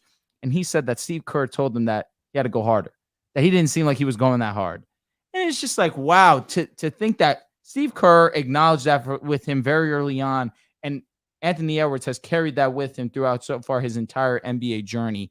And for the career that he's put forward so far, so shortly into this point in time, it's a testament to his work ethic, to his drive. And I do firmly believe that Anthony Edwards definitely can reach that top 5. Could have been a warrior if he tried harder. He's already a baby face of the NBA. And I feel like when you were talking about underrated, you were talking about J-Mac, I'm assuming, because there's no underrating Anthony Edwards. It's assumed, it's known he is one of the premier guys in this league. J-Mac is underrated. I think the Timberwolves have to see what Cat looks like with this team for one season fully healthy. He has earned that right for how long he's been with this franchise. But I think even if they eventually trade Cat, Anthony Edwards and Jaden McDaniels, them two alone can carry that type of burden, and they can expand their games that much more to still be a team that you respect in the West. Daniels just needs to improve with his on-ball scoring. Obviously, he's a great catch and shoot, great, solid three-point shooter. I'm blanking on his percentages right now, but I'm pretty sure didn't he shoot around 37? From where? From the three-point line? He shot 40%. 40%. That just speaks how great he is as a three-point shooter. Just a matter of if we want him to get to what Joel believes that he can be, it's just going to be a matter of him improving while the ball is in his hands offensively. But with Mike Conley as the initiator of the offense, with, of course, the responsibility that Ant already has within the offense, it's not imperative that he has to do that right off rip. He really can. He's in a position where what Jaylen Brown has become, that's kind of, I look for him to become that poor man's offensive version, because defensively, he's already better than what Jaylen Brown's put some strong defensive season for us. J-Mac is already proven to be a better defender than what Jaylen Brown's shown us. I think that offensively, he can be a poor man's Jaylen Brown, but what he has the luxury of that Jaylen Brown and the Boston Celtics don't have is Mike Conley, like OG was talking about, someone that actually can connect the offense, and really it is better suited for Jaden McDaniels to get to his spots and get to easier buckets. Well, two things, Drew. So go ahead. I'm sorry. Nope. Go ahead. You good? Yes. I love Ant-Man. I know you try to force this rivalry between Ant-Man and Jason Tatum, but Ant-Man's just asking simple questions. He's really you absolutely have done that. Yes, you have, Joe. Yes, you have, Joe. There's an agenda there. Yes, there is. 100%. There is. Saying he could be better than Jason Tatum. I said, so you think he'd be the best player in the league? You said, yes, I respect it. And the reason why I love Ant-Man so much, and Drew mentioned it, is just his attitude towards not just basketball, but life, right? You have so many guys. I mean, everyone in the NBA is super talented. But I think the big difference maker is how you mentally approach the game. And I know every single year that we come into a season, and Edwards is going to put in that work that offseason. Whatever his deficiency was that previous season, he's going to put in the work to make sure he's the best version of himself. And we have a lot of guys in the NBA who are great, but not a lot of guys in the NBA have that same mentality. And when we talk about guys who have that killer instinct, guys out there that have that dog in them, Anthony Edwards is the first player that comes to mind. And now is the time that the Timberwolves have to step up. Right. I think last year we all expect them to take that leap. Injuries caused them to fall short. But you don't go out and trade 5 first-round picks for Rudy Gobert to be a first-round exit. You don't trade 5 first-round picks to just be a playing team. This Timberwolves team, I get it. A couple of their pieces, Ant-Man and Jaden, are still young. But Ant-Man has the potential next season to be an all-NBA player. Jaden McDaniels has the potential to be an all-NBA player, or all-defensive team player. Same thing with Cat for all-NBA. Same thing with Gobert for all-defensive. They have the pieces to put together a very formidable team. Ultimately, just how I think that, I didn't mention it, but for the Celtics to get over the hump, I think it's also on Jason Tatum to get a little bit better. I think it's on Ant to get better himself. He doesn't have to go out there and say expectations for himself. We all know what Ant's capable of. But I think if Ant Edwards is able to make that leap, he's able to make a second team where he really gets in his bag. He's able to make a first team. I think that more than anything, more than health, more than Jaden McDaniels being better offensively, if Ant Edwards can take that leap next season and become that top 10 player, that's what's going to get the Timberwolves into that top 4 seed in the West. Well, 2 things, Drew, and anybody that knows me knows I'm a Herb Jones stan. Anybody that knows me Okay. knows that how I feel about Herb Jones. I am one of the biggest Herb Jones stans that there is. I think that in the very near future, we're going to have a serious conversation about him being the defensive player of the year. He gives me Bruce Bowen vibes. I think he's a starter on the championship team at some point. But right behind him, I feel very similar about Jaden McDaniels. When I watch him defend on the perimeter, as a former player, I'm looking at him thinking to myself, I would need a lot of shots to score against him. He looks like he's very difficult to score against. With that being said, when I think about a great player, right? When I think about a great player becoming a great player, I think about the stuff that when your game is predicated on this, and this isn't going, what else do you do? So I watched Anthony Edwards last season in the playoffs, and he wasn't able to score the basketball. But you know what else he did? He got on the defensive side of the basketball. He got on the backboard. He started playmaking. He distributed a little bit more. Those are signs to me that says, I am going to be a complete basketball player. And in the process of him becoming a complete basketball player, that moves him up the list. I'm not as fast as Joel to say that we're talking about a top 5 player or something like that right now. I think in the next year or 2 years, I think he'll undisputably be the best 2 guard in the game. I think within the next 3 years tops, we're having a serious conversation. I think in the next 3 years tops, we're having a serious conversation about him being a top 5 player. Very serious. Better than Book. Yes, I don't think it's going to be a question. And the reason why is because what we just talked about with Jaden McDaniels, I think Anthony Edwards is going to be an all-league defender too. Okay. I think so too. And that's why I love Anthony Edwards so much. It's the offensive upside, but defensively, he takes on those challenges. Now, I love competition. That's why I always try to compare Tatum and Edwards, because I want to have this little rivalry with Dehls. It was not too long ago where Riv and I were talking about Harden and Curry. That hasn't aged too well for me on my part. But because of my feelings with Harden, I had to scout and pick the right player to choose. Pick the right player with the right mindset. And Anthony Edwards, who actually plays both sides of the floor. Because if Harden played both sides of the floor, oh yeah, this is a closer conversation. But he does. And man aren't close either, right? Oh, they're not. But you got to pick a new young player because your player is young player is SGA. It's crazy. What happened to Edwards? Look better than SGA. You know, it's funny. I was actually going to mention SGA's name. He's kind of taken some of the spotlight away from Anthony Edwards. And as great as Anthony Edwards was this past season, a lot of the hype is now being given to SGA because he was just first team All NBA and deservedly so. Averaged over 30 points per game, put an OKC team that no one had expectations for prior to the season. He had what happened in the premier. He lost. They lost. So he was supposed to be there. To who? He lost to Pels. To Ant-Man. What's that? No. It was the Pels. No. Oh, they got smoked out by the Pels. That was a close game. The Pelicans beat OKC. The Pels? No, Pelicans beat OKC. And then the Pels the Pels lost to Minnesota. Right. Because Minnie lost to the Lakers first. Yes. Yes. And Jaylen wasn't there. Yes. No, didn't Pels beat Minnie? No, it was a play-in tournament. The Timberwolves beat OKC 120-95. Right, so OKC beat the Pelicans. No, Pels played Minnie, right? No, yeah, OKC beat the Pels. Right. They did beat the Pels. They did. Yeah, CJ did some bullshit at the end of the game. I remember that now. He did some crazy shit. Yeah. Why am I blanking on that so terrible? Yeah, I'm probably gonna be better than SJ. I don't know SJ, dog. 30 years. No, I respect and Edwards. You're not.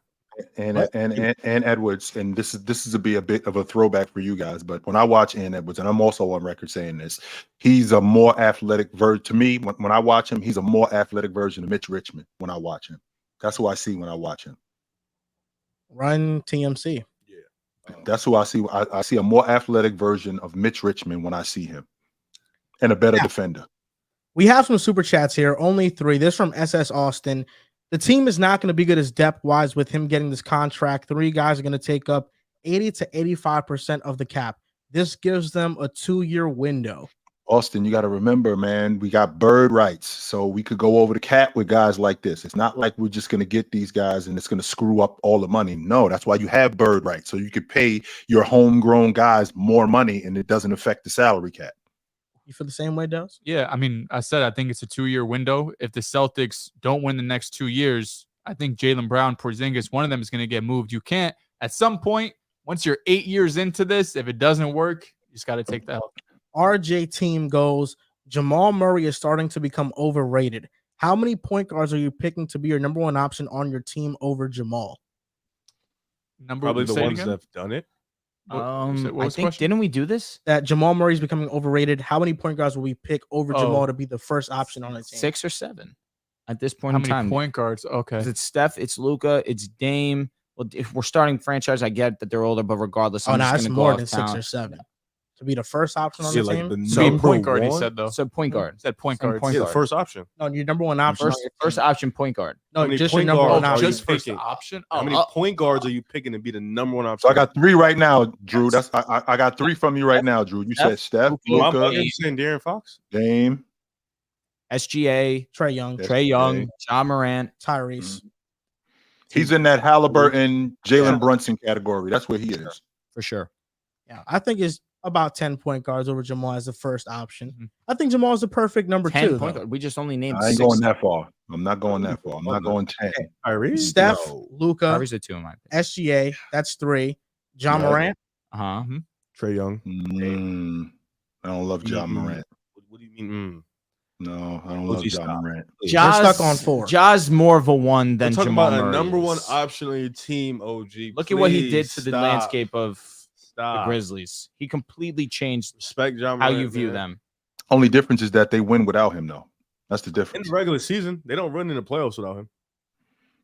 And yeah, I think you might be right in that aspect. I just, when I think about Jamal Murray, bigger, money mid-range game, could shoot the long ball. I think Ja's a better athlete. And I think Ja playing with Joker, I think that offense is a little bit, I think he's wilder than Jamal Murray. Oh, for sure. I'm thinking about this just from a lead guard aspect. I'm not thinking about John Morant being a better athlete or being a better player. I'm just thinking about this from a lead guard aspect. I don't love John Morant over Jamal Murray in that setting. I don't.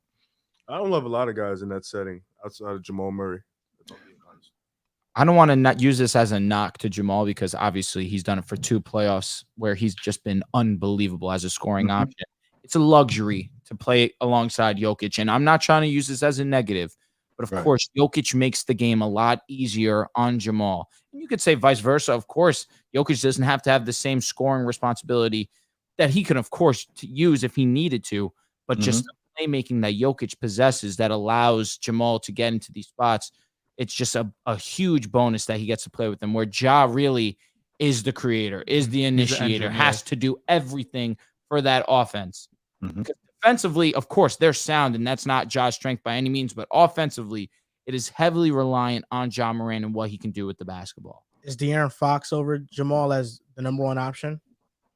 That's another one where he benefits off Sabonis, but of course, come game time, that he has a majority of the possessions. I've seen Jamal multiple playoff series The problem now is like in the elevate. playoffs, That's Jamal is fair, better though. than a lot of these I'm going guys. with Jamal because Jamal is a better shooter. I would take Jamal too. Trey is the Easy. fifth. That's easy. I like Tyrese over Jamal, and I think he can do something similar to Jamal. In That could be. type That's a of setting. TBD. That one's hard. Yeah, That'll be that's a dependent TBD. on what he does this year because you That's have a a good TBD. process of how you're approaching that. It's just going to be a matter of what does he do Definitely this TBD. season. Yes. Jaylen Joe, Brown. why do you like Halliburton over Murray? What's I swaying like you? Tyrese over Murray because what I seen him do with Indiana, I knew he was good in Sacramento. Whenever he Right. would play without De'Aaron Fox, it would be 20 and 10 nightly. He was that good. When he went to Indiana, especially this year, the Pacers were the 5th seed when he played. He got injured. They lost 8 straight games after being on like a 5-game win streak. They're on a heater. We're a playoff team, 100%. They were a playoff team. They were on their way to being a playoff team. Sure. Tyrese Halliburton, top 3 playmaker at his position in the league. He was leading the league in assists before he got hurt. Then Harden went over him. But Tyrese, his aggression going to the basket has improved. His 3-point shot, 40%. He's a 50, 40, 90 type of player. He's extremely efficient. I think he can do all the things that Jamal can do from a shooting standpoint. I think Jamal is a more shiftier scorer, and Even he in makes isolation?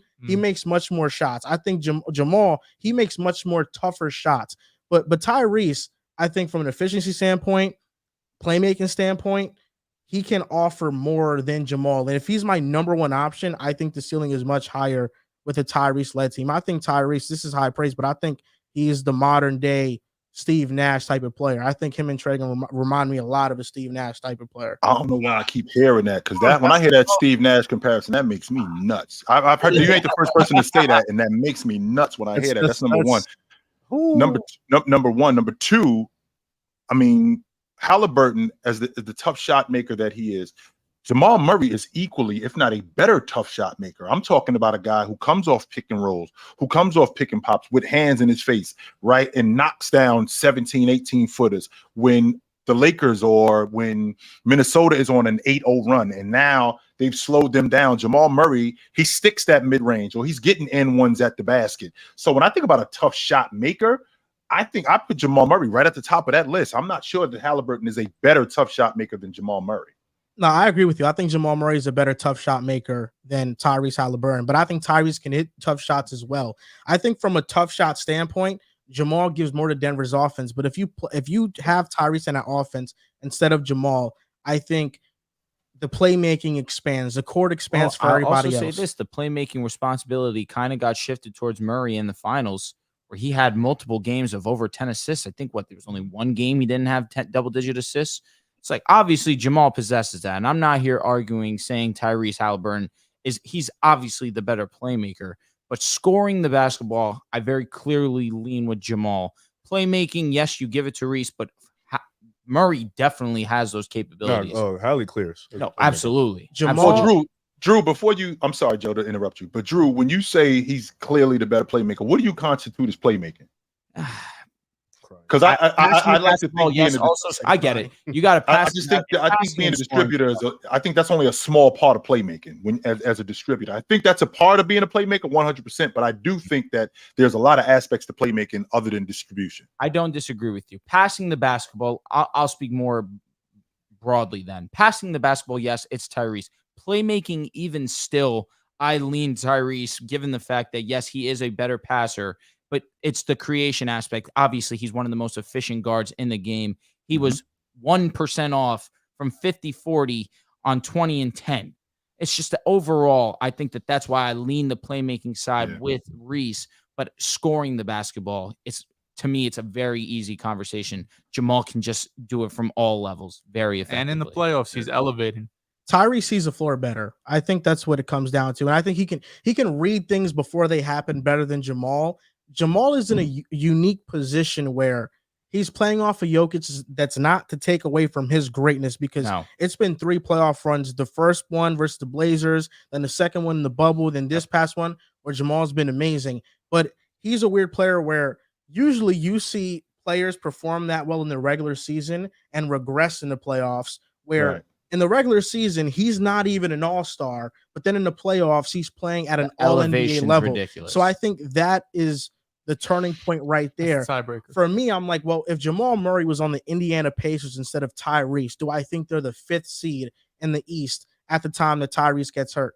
I don't think they are. I think that Tyrese is better at leading his own team, where Jamal might have the edge on just playing off of another great player. That's where fit matters. That's where the fit with Jamal Murray next to Jokic, I think, is a more natural fit than Tyrese playing off of Jokic. But we've had these conversations the year after the bubble in the regular season. Jamal Murray went from 17 points per game to 21 points per game.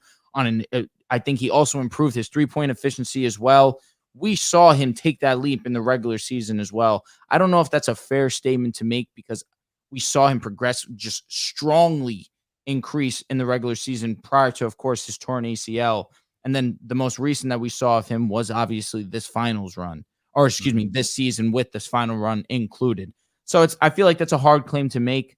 I understand what you're going for. Of course, Reese has only gotten better year to year as well, but the same is absolutely said about Jamal Murray. But Jamal ticks up his production from the 21 to 26. That's not what I'm even saying. I don't want to even mention the drastic increase from regular season to postseason.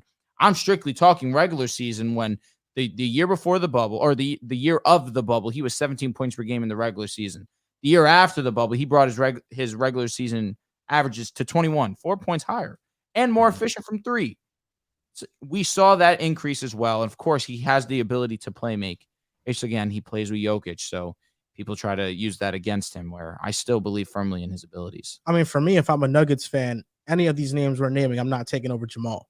Oh, if I'm a Nuggets fan, I'm If chatting. I'm a Denver fan, I'm I'm saying fine. he's the top 5 point guard. Yeah, if what I'm a did Jamal Denver just fan. average? What, 26, 27 points per game? Yeah, How many the assists per efficiency game? was so dumb. Against the Lakers, I'm gonna How many have, clutch shots was he how many- making? You know how many nightmares I had of Jamal Murray? Like, bro, he's just hitting everything.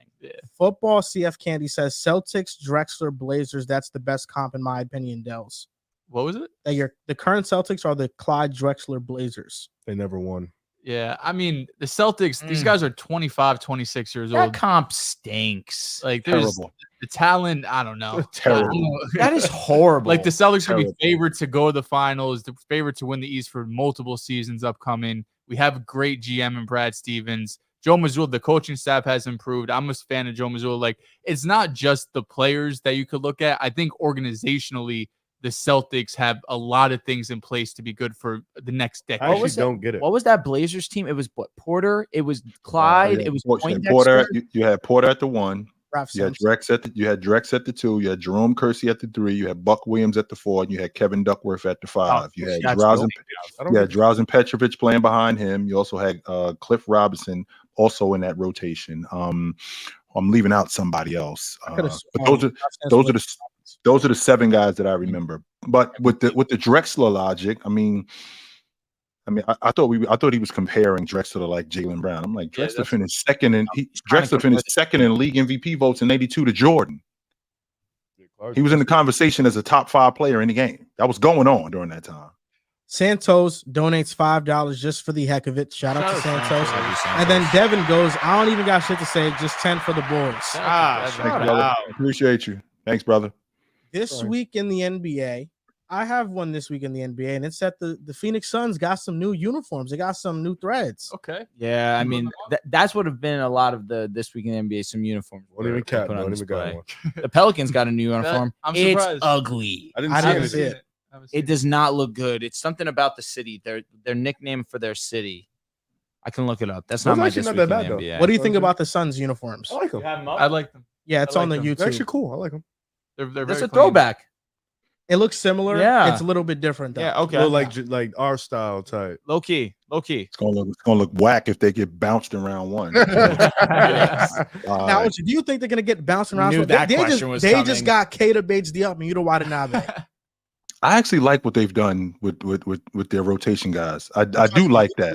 I've been trying Right to now. convince these guys Right that I do like what they've done with their rotation guys. However, you being the KD stan that you are, KD has to take a step back and he has to let these guys.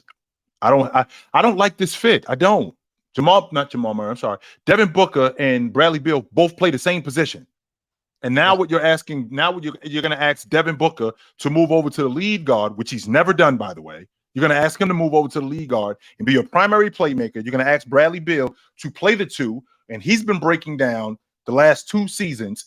KD, we already seen what was going on with him in the last 3 years, where he's either broken down or underperformed in the playoffs. And DeAndre Ayton, who, if Frank Vogel can get him to be a rim protector and a rebounder and a rim runner, that would be great. Only except who's going to get him the basketball when that's going on. That's the $1 million question. There's a lot of questions in Phoenix. I don't like what I see with that. I'm not sold. I'm not going to say I hate it. I'm just not sold.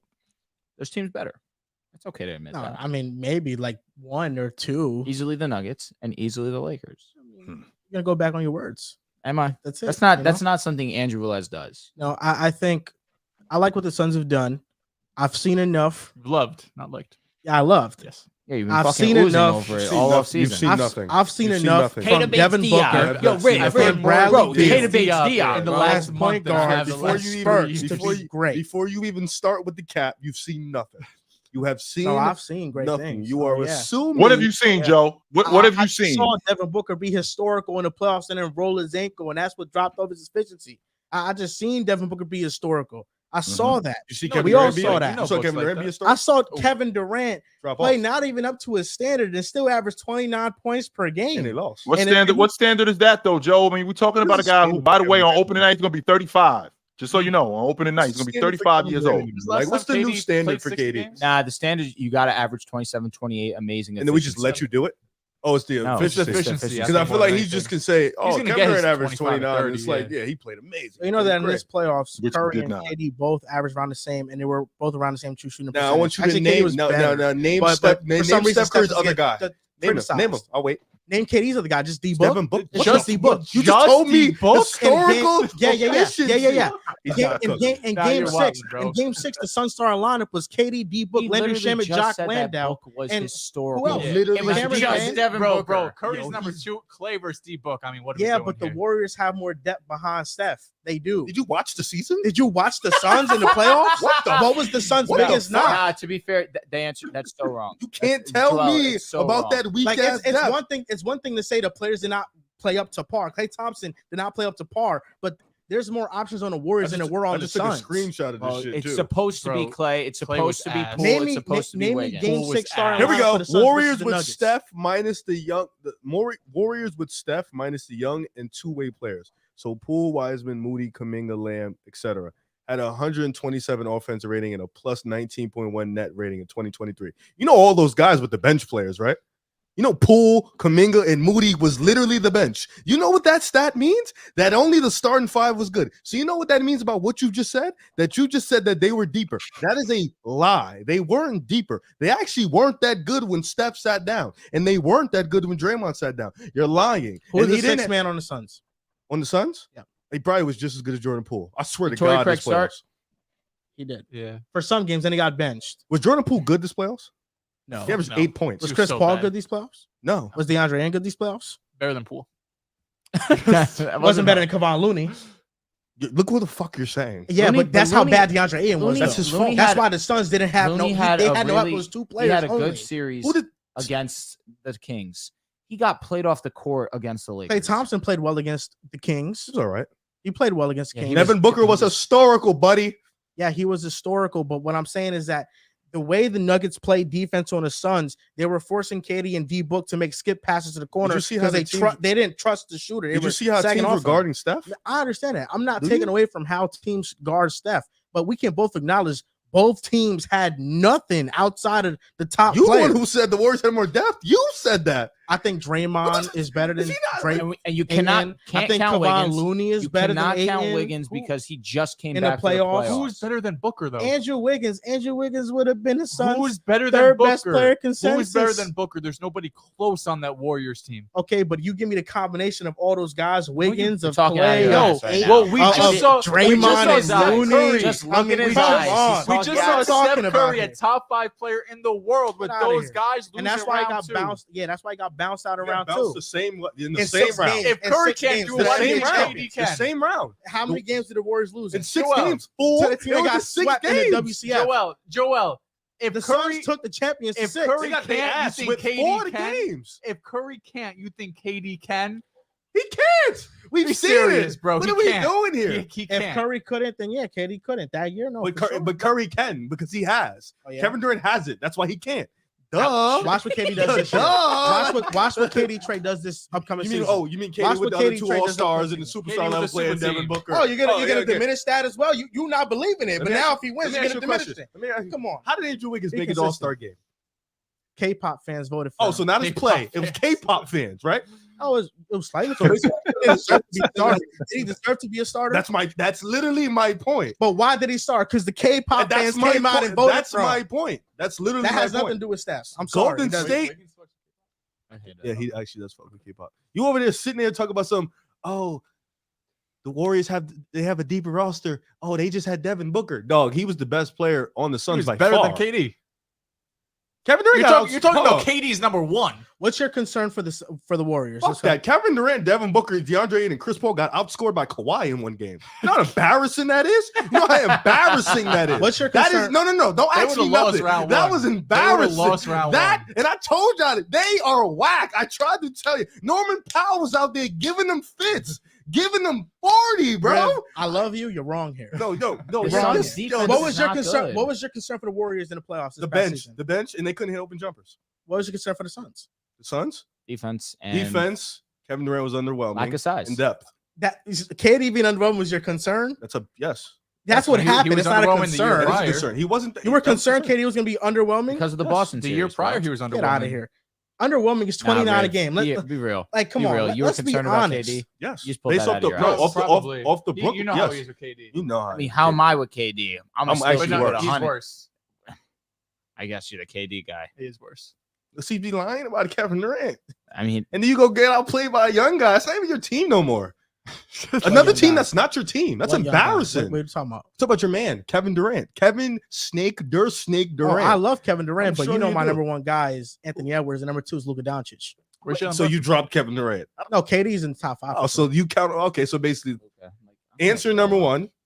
Luka's your number 2. Kevin Durant's your number 3. In the last 3 years, they'll have James 0 Harden's my rings. number 3 by Oh, default. so James Yeah. Harden's number 3. Just so Jalen Brunson. James Harden's dropped to Jalen Brunson 3. 4. This guy, KD Jalen 5. Brunson What do you mean? 4? James Harden. What? Nah, you're OG, done. is it not? Jalen OG. Brunson 4, bro. Yeah, That's you your dropped- favorite team. No. OG, is it not acceptable for me to drop James Harden after him requesting 3 trades in 4 seasons? I've been out on James Harden, so this is not news for me. That has I'm nothing to out do on, with the question, OG. It's a matter of loyalty. This guy was. that's it. That's what makes it even worse. That's what loyalty is. When you in on somebody, if you're loyal to somebody, you in. If you're not loyal, you out. I'm out on James Harden. No, I'm in. Pass at 7 feet tall. I'm in on James. I will always love James Harden, but I have to be realistic Embarrassing. about him. That's valid. So I be will always realistic love about James Kevin Durant. Please. Don't be realistic about Kevin Durant. Yeah, That's You're the not, problem. Joe. You're not. Be realistic about You know- Kevin you know Durant. You're not. what's Over the good? last 4 years, over the last 4 years, In the regular Joe. season, we're gonna see him in the regular season play 40 games, have this godly efficiency True. from the mid range. Oh my god! And then in the playoffs, underperform. They lose again, and it's like, well, it wasn't Kevin Durant's fault. But you still, by the way, Riv, holding them to that standard of being a champion. You still holding them to that standard is the of being an champion. elite player.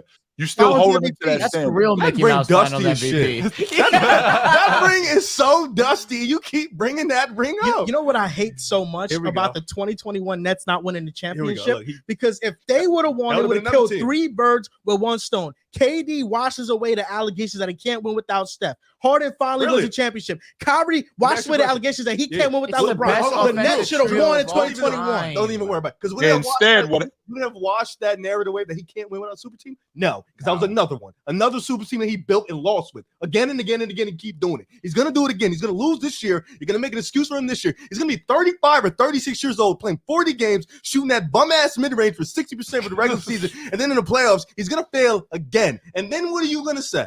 You're gonna blame it on Devin Booker? The Nets ring would have been more respected than the Warriors ring 100%. The Nets ring? Yes, Would have been more 100%. respected than that 2022 ring. No, Nah. it wouldn't have been. wouldn't. No. Oh, Steph yeah. is over. Yeah, But you yeah. gotta see, what D-Book and KD trade with Bradley Beal finna do this. You mean Devin Booker and Bradley Beal? I'm gonna see what they're No, gonna do. and KD. You better respect KD now. But they didn't win. They didn't win in 21. And not only did they not win, it compounded the idea that he should have never left Golden State. Not only did they not win, they got swept They got the next swept. year. Wait, so OG, what is it? He should have stayed in Golden State so he could keep getting criticized for winning. What rings did with what the did he go? What did he go to Golden State for? He went to Golden State because he didn't think that he could win with Russell Westbrook and Ibaka. He also didn't went think to- so. He gets to Golden State and they do win. And the problem that we're having is that well, they don't love me like they did or like they should. So I'm going to go build my own team, which is a disaster. Instead of staying where you are and continuously winning, because that's what you got there for. The idea of going to build your own team, just so we're clear, they would have done that for you in Oklahoma City. You didn't have to leave there. You could have stayed there in Oklahoma City, and they would have made trades for you. They would have traded for other guys because that GM job in Oklahoma City, it was doing a great job. Because remember, after KD left, we got a young Sabonis on the crew. We got a young Oladipo on the crew, right? Plus Russell Westbrook, plus Steven Adams. They're actually turning this thing into something else, as opposed to when you bounced and you went to Golden State to get on a better crew and it actually worked. No, I don't like the fact that I'm on a better crew because you don't love me like you did when I was in Oklahoma City. So I'm going to go build my own crew in Brooklyn, only for it to be a ridiculous failure. And now we're going to go to Phoenix, where you're continuously breaking down and that thing is getting compounded. So if it happens again, those people like you, Joel, who are still holding him to that championship standard are going to have Riv ready to choke you out because it's a ridiculous logic. And that's why it always goes back to the OKC Thunder trading James Harden. Ah. Because if they don't trade James Harden, OKC has a ring. They That's wanna why pay I him. applaud the Celtics for If I keeping had Jaylen Brown and yo, Jason Tatum together. If I had $1 for every what if about Kevin Durant's career, I'd be fucking Some rich careers right are now. made of what ifs. Because this guy career is full of what ifs and whatnots and what Who could has have more been. what ifs, him or James Harden? James Harden's are laughable, so Kevin Durant is probably more reasonable. James Harden doesn't have any what ifs, Drew. James Harden problem is very simple. I disagree. Very simple. I disagree. James Harden's career is very simple. He didn't take care of his body, which would explain why he continuously broke down. Which is why he broke down in the playoffs and why he underperformed. He continuously broke down. So I'm out on James Harden. It's tough to say that he did not take care of his body. It's tough to say that when the best James Harden that we saw was a game away from beating probably the greatest team ever assembled. And I'm glad you brought that up. How did that go? It was horrible. It was horrible. Not only was he horrible, he wasn't just horrible in that game. You do know he had an 0 for 11 game that series. He was not great. From 3. He was terrible. He went 0 for 11.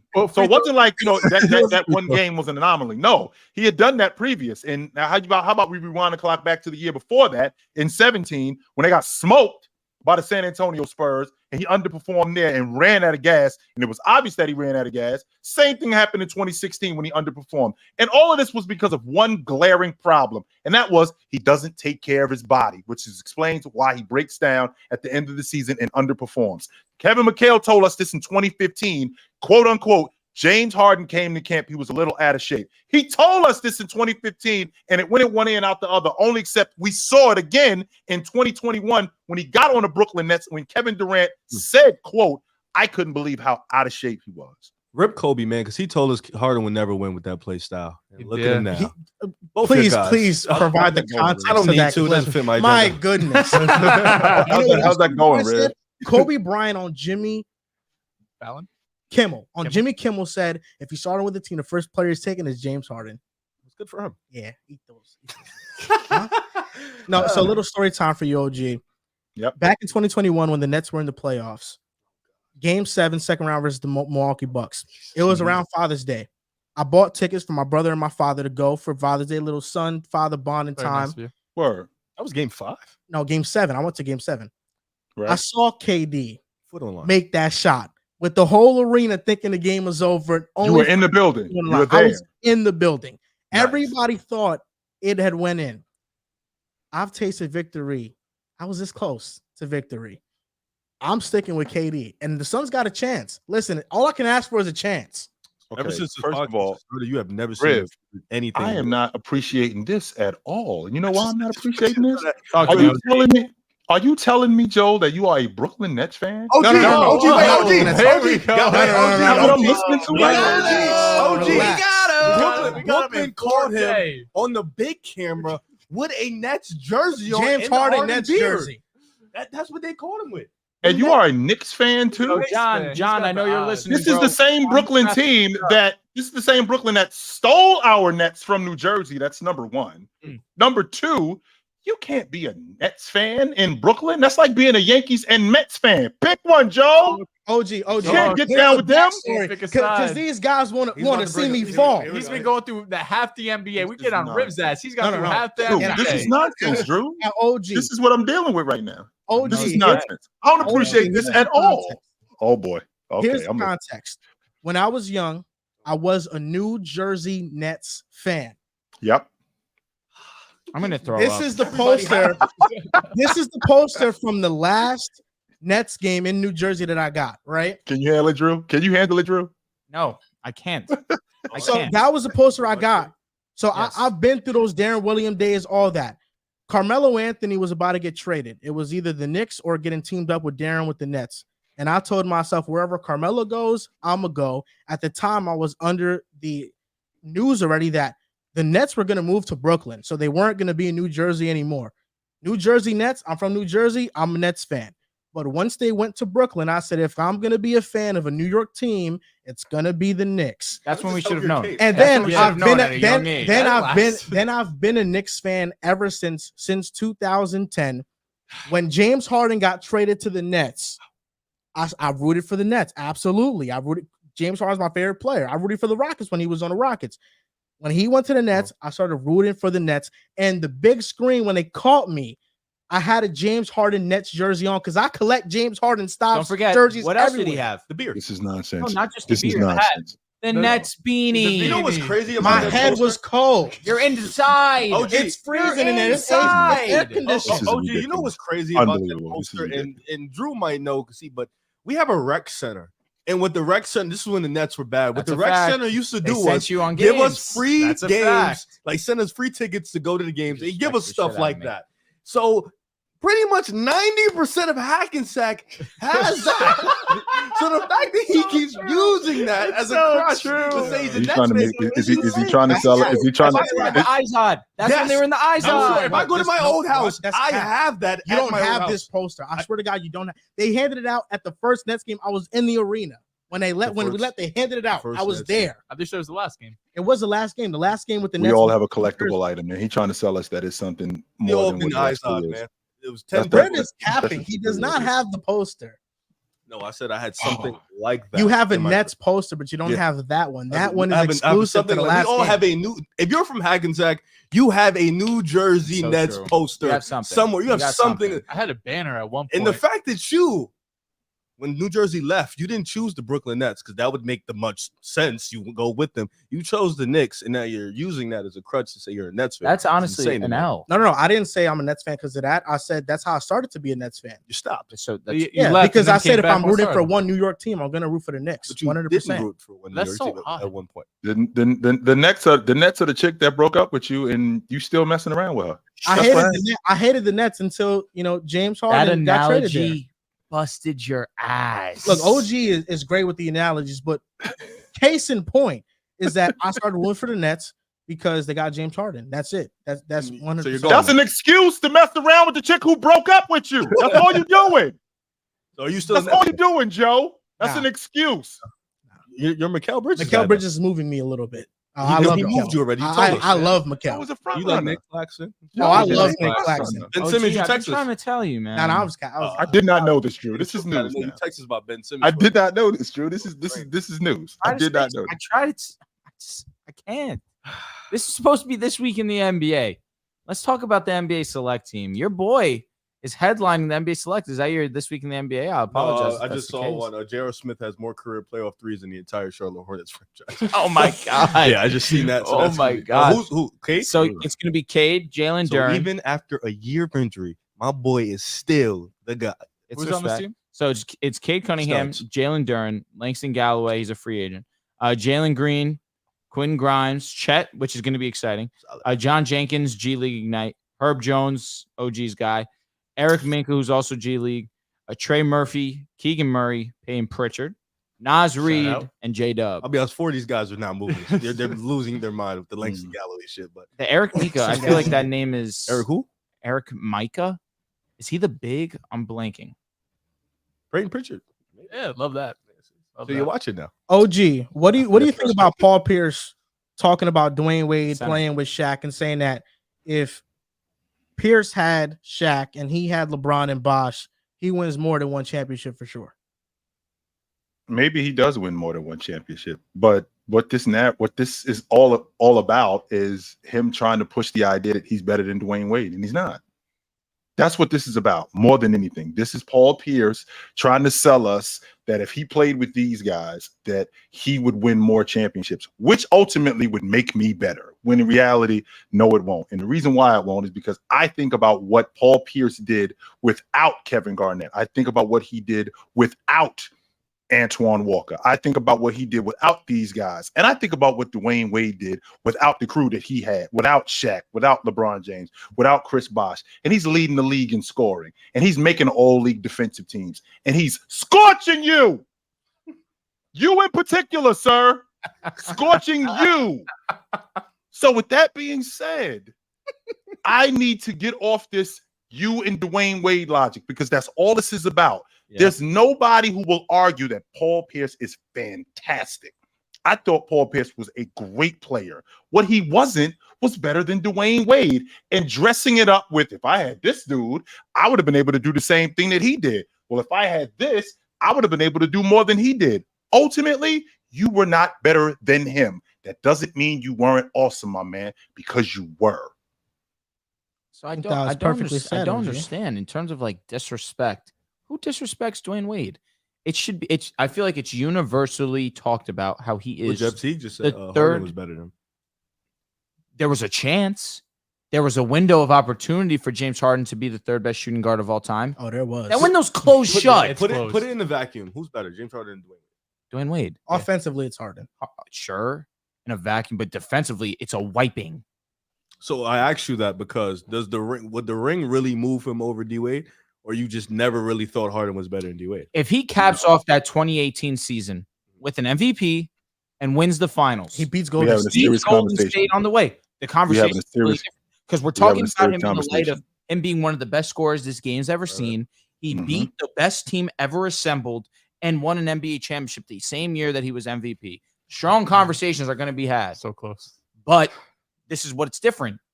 Dwyane Wade did that already alone. With Shaquille O'Neal still on the team, not nearly the same diesel that he was with the Lakers. That's an obvious statement. But still averaging 36 in that finals. Flash was born in 2006 to be the first player of that insane draft class to win an NBA championship. Made LeBron go harder. And, of course, they link up. That first season that they're in Miami, if LeBron's LeBron, he's on another ring. If LeBron's LeBron, Dwyane Wade showed up in that 2011 finals. He's the MVP of those finals, Drew. If they win those finals, he's the MVP of the finals. That is an easy statement to make as well, OG. I'm with you 100%. Needed him to get that. 2012, he was all world. After that, it was unfortunate he couldn't hold up. He missed 22.3% of regular season games over the last 10 years of his career. Injuries derailed what could have been an even better career than what already was. I don't even have to list the accolades. We'll be here too long. It should just be universally accepted. He's the third best shooting guard all time. At this point in time, he's immovable. And if you think about the small forward spot, I think we can argue Paul Pierce on the back end of the small forward spot. Like, he wasn't better than James. He wasn't better than Bird. He wasn't better than KD. He wasn't better than Doc. He wasn't better than Scottie Pippen. Wasn't better than Havlicek. Wasn't better than Leonard. He wasn't better than Leonard. Now it gets tricky. So we get to number 8. I'm a little bit partial. I don't think he was better than Dominique Wilkins. I don't think he was better than James Worthy. Now we start talking about guys like, I already said Scottie. Sure, yeah. absolutely. So now we're talking about guys like Carmelo Anthony. I mean, you can make an argument for Carmelo Anthony, even though Melo is close. That Melo one's close. Yeah, you can make an argument, but we still now are on the back end of the top 10. I knew you wanted to get nasty. We're still talking about them, but I think that there's a legit 7 guys at the small forward position that are legit better than you. Number 8, like I said, I'm a little bit partial to Dominique Wilkins. I'm not sure. I don't think you were better than him. And when I think about James Worthy, I don't think you were better than him neither. So that's 9 guys right there. Dominique was tough. I ain't gonna speak on the PG. I'm too biased to PG to really give an answer. Talk to me like legitimately. What's up, PG versus Paul Pierce? I think defense is a wiping. There's a better defender. Okay. Paul Pierce is clutcher, better shooter. I think Paul Pierce is a better shot maker, tough shot maker. Offensively, I feel like just the answer is probably Paul Pierce. I think as a scorer, yeah. It's close. They're in that same range. Paul Pierce got the ring. The bag also blinds you. Oh no, the bag. PG clears. The bag is nuts. I don't know why Paul Pierce keeps running on this tour trying to push him. It's because that's his D-Wade. ultimate clowning moment. DWade at a point in his career with the Miami Heat led the team in assists, steals, and points. Like the team. For a full season, 70+ games. That was his 08-09, probably his best individual season. And I think people forget that, we always talk about, and this is no knock, we always talk about LeBron against the Detroit Pistons. He scored however many points it was off the top of my head. Drew, maybe you can help me. Say it one more time. 25 straight. He scored 25 straight against the Detroit Pistons yes. with LeBron. But people forget, before that, D-Wade was torching up the Detroit Pistons. I'm talking about with the crew. D-Wade, young D-Wade, 23 years old, 24 years old, was completely torching up the Detroit Pistons with Billups, with Tayshaun Prince, Rip Hamilton. So he was doing his thing before even the ring, and then he got the ring that kind of propelled him to this different conversation. I mean, they started off that year not that good too. And I think D-Wade, he gets this kind of like and missed the first 20 games. Shaq rolled his ankle and missed the first 20 games. Yeah. D-Wade gets this kind of flack because his prime was a little bit short because he had a lot of knee issues and stuff. And he played with LeBron and Chris Bosh, and he wasn't as great as a 3-point shooter. But at his best, elite defender, elite perimeter defender, great off-ball defender. He's one of the best shot blocking guards in NBA history. Great, put pressure on the rim, great slasher. D-Wade was just one of them ones, and I don't know why Pierce is targeting him specifically, because you got your ring by teaming up with KG and Ray Allen and y'all were old, but y'all were still competing at a high level at that point. I think you guys were in the ECF 3 out of those 4 years. You guys were literally competing at a high level. So Shaq wasn't like Shaq versus KG at those specific times. I don't know. KG was a defensive player of the year. Shaq with Miami, he was an all-star. He was good, but KG was still really was, and like he was a dog. Respect to Diesel. KG was towards like KG the back end of his prime. It wasn't even the back end. It was his prime. Yeah. So they were both Drew. They both were the same. Shaq and KG were both the same age when Shaq went to Miami and KG went to Boston. They were both the same age, 32 years old. And so I don't know where this talent thing, like, yeah, if you would have played, you could say that about a lot of guys. If I would have played with him, but in terms of just player versus player, you're a better shooter, but that's about it. DWade's a better playmaker, better finisher at the rim, better defender by far. So it's like one-on-one as a player in the vacuum. DWade, without the rings, without everything, he's still a better basketball player. The reason why he targets Wade is because that moment on ESPN when they asked him who's better, you or Wade, and Michelle Beadle and Jalen Rose absolutely destroyed. They were doing it. She was antagonizing the shit out of that whole situation. But it got bad. It was bad. It was embarrassing. If I'm Paul Pierce, I'm angry that happened. Yeah, it's hard to, even as a Celtic fan, it's hard for me to defend a lot of shit Paul Pierce has said post his career. I mean, he is, but it's a Celtic legend. But I can't sit here. The last chip you got is because of Paul Pierce. Nah, that's a fact. Won't be for long. Jaylen Brown, we here. Jaylen Brown, just to tell you, but it's really hard to defend. And Paul Pierce, this has been him and DWade. It's been going on for like years. I know it just came back up in the news the last couple of months, and Paul Pierce was like trying to clarify some of his comments, saying like, "Oh, I'm not trying to say I was better than him, but if you give me LeBron and Bosh, it's you are. Like, what are we doing here? Like, we know what Paul Pierce. You had a great career. You won your chip. You should be in the Hall of Fame one day, right? But you weren't DWade, right? I don't think outside of Paul Pierce, I don't think anyone is trying to say that Paul Pierce is going to be better than DWade when everything's said and done. I mean, we mentioned all of what D-Wade's done 2006 performance going to the finals. Like, even though Paul Pierce got his chip, he has never had a moment like that where he's just absolutely put up fucking 35, 36 in the finals. And I can't let Paul Pierce get away with, if you give me LeBron, but of course, Ray Allen and KG are not LeBron James, right? But you had a super team, right? You were one of the first to put together this super team, and you only came away with one chip. They were up 3-2 on the Miami Heat. Chris Bosh, not even 100%. They were up 3-2 and they blew it.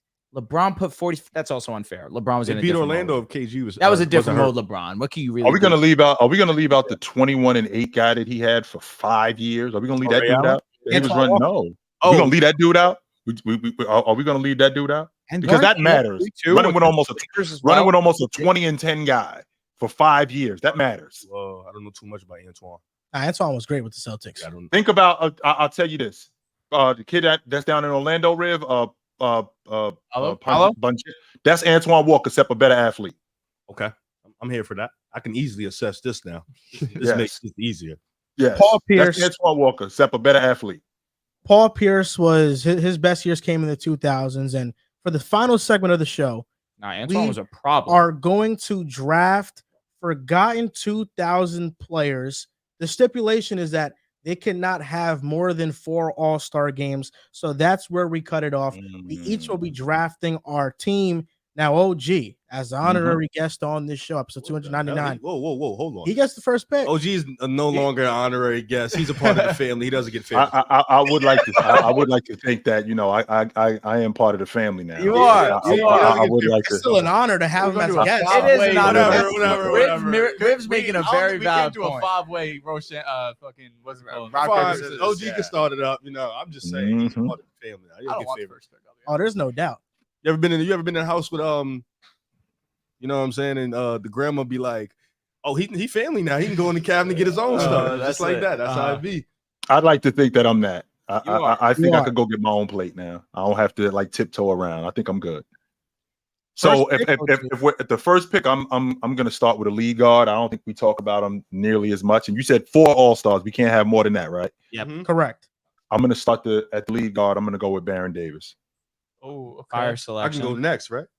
Sure. Are we just gonna go this way? Drew gets screw the last pick. Snake draft. Oh, what the hell? I'll take Snake. Snake is valid. Snake is valid. So I'll go second. So you going Baron Davis? I'm gonna go with Baron Davis at the lead guard. So 09 was the cutoff, right? Yeah. 2010, basically. 09-010 season. Thank God. I'm going Tony Parker. Tony Parker made that 3 doesn't, All-Stars. He made. I know like Tony. I saw some names. I was like, Tony Parker's not. I can't go forgotten. Tony. He made 3 All-Stars from He's not 2000 a 2010. forgotten You're player, moving bro. nasty. You know He's what? a Hall of Famer. You're moving Let me go back to the. Let me One go, of the, let me the go best, back one to of the best drawing dynasties board. in basketball. This guy's a Finals MVP. This guy said he was going deep in his bag, and that's what first I'm name says saying. Tony Parker. So I'll start point guard again. My fault. I see what we're doing here. I thought we were just gonna play. I'm gonna go for my lead guard to start it off with some tenacity, some defense. I'm going Chauncey Billups as my point guard That's for this better. team. He We wanna even feel it. forgotten. Stop. I bet Oh, you right stop now, whining. if you go ask Just let 10 him get people it. on the street, Chauncey Billups, they'd be like, who Huh? Portland's coach? They wouldn't even. So No, Disrespect. you're lying.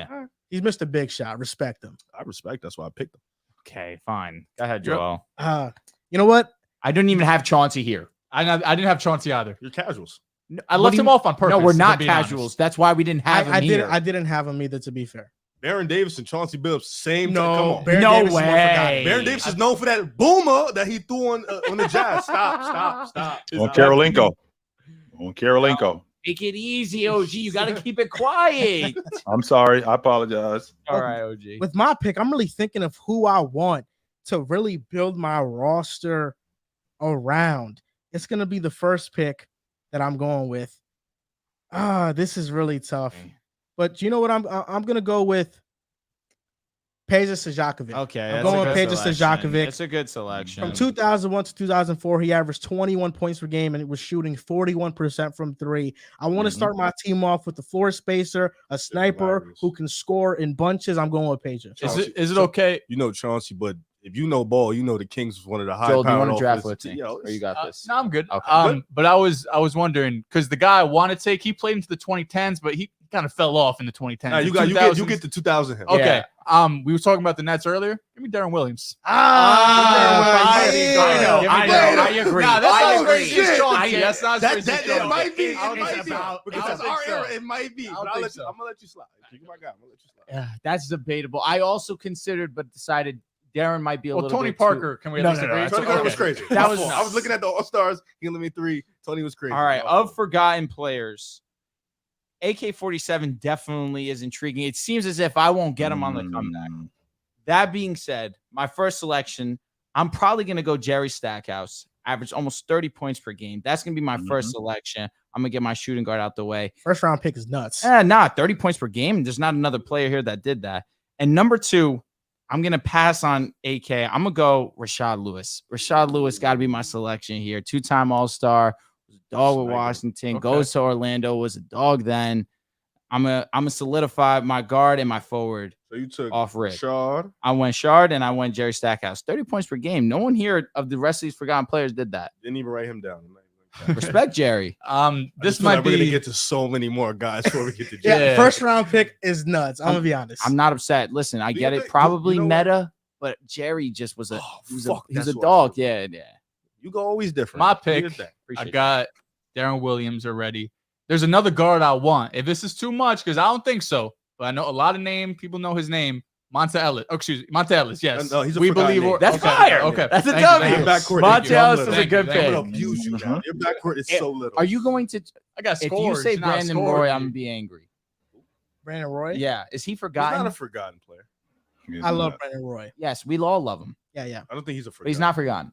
Because I saw you put it on Twitter. But I need to feel like we ensure can you all weren't- get one because I did take Chauncey. He took Barron. He took Darren. We can all get one All right, pass so off. I respect that. Thank you, bro. Appreciate that. For my forgotten He might player, not even take him. I want to fill out my guard lineup, and I feel like to fill out my guard lineup, a great addition to this team would be Sam Cassell. Okay. Hmm. I like that 2001 selection. and Celtic 04, legend. he averaged 19 points, 7 assists, and he was a part of 2 conference finals teams, one with the Milwaukee Bucks and one with the Minnesota Timberwolves. So he's going to be my lead guard for my team. I'm building my team around defense. And I like need that. an anchor on the wing. I don't know how this guy got here. Whatever his name, I'm going his original name. I'm going Ron Artest here, man. I'm going to take it a small forward. Jesus Christ. I'm going Ron Artest. Forgotten player. Yes, he's a forgotten. People only remember Lakers. They don't remember him. No, he's building a Mickey Mouse ass team. Okay, first of all, Riv, just so you know, people have not forgotten Ron Artest. He started a riot. Bro, it's wrong. He started a riot. The only reason I got issue because you said I'm gonna go deep into my bag. OG, He was talking shit before the show, like he was about to pull out some crazy OG, I want you, if you give me a valid answer right now, I will repick. Be honest with me. Do people remember Ron Artest's career before the Lakers or just with the Lakers? You're on Twitter talking to 15-year-olds. Do they remember his career before They the remember Lakers? Indiana, Chicago, when- Ron Artest, because that's who I'm picking. Houston, Who do they too. remember? Yeah, or who do they remember the Lakers, Ron Artest? Meta World. They remember they remember the Indiana Ron Artest. I They know. remember they remember the Chicago Ron Artest. They remember that dude. 100% they do. I gotta repick. Yes, they do. Thank They you.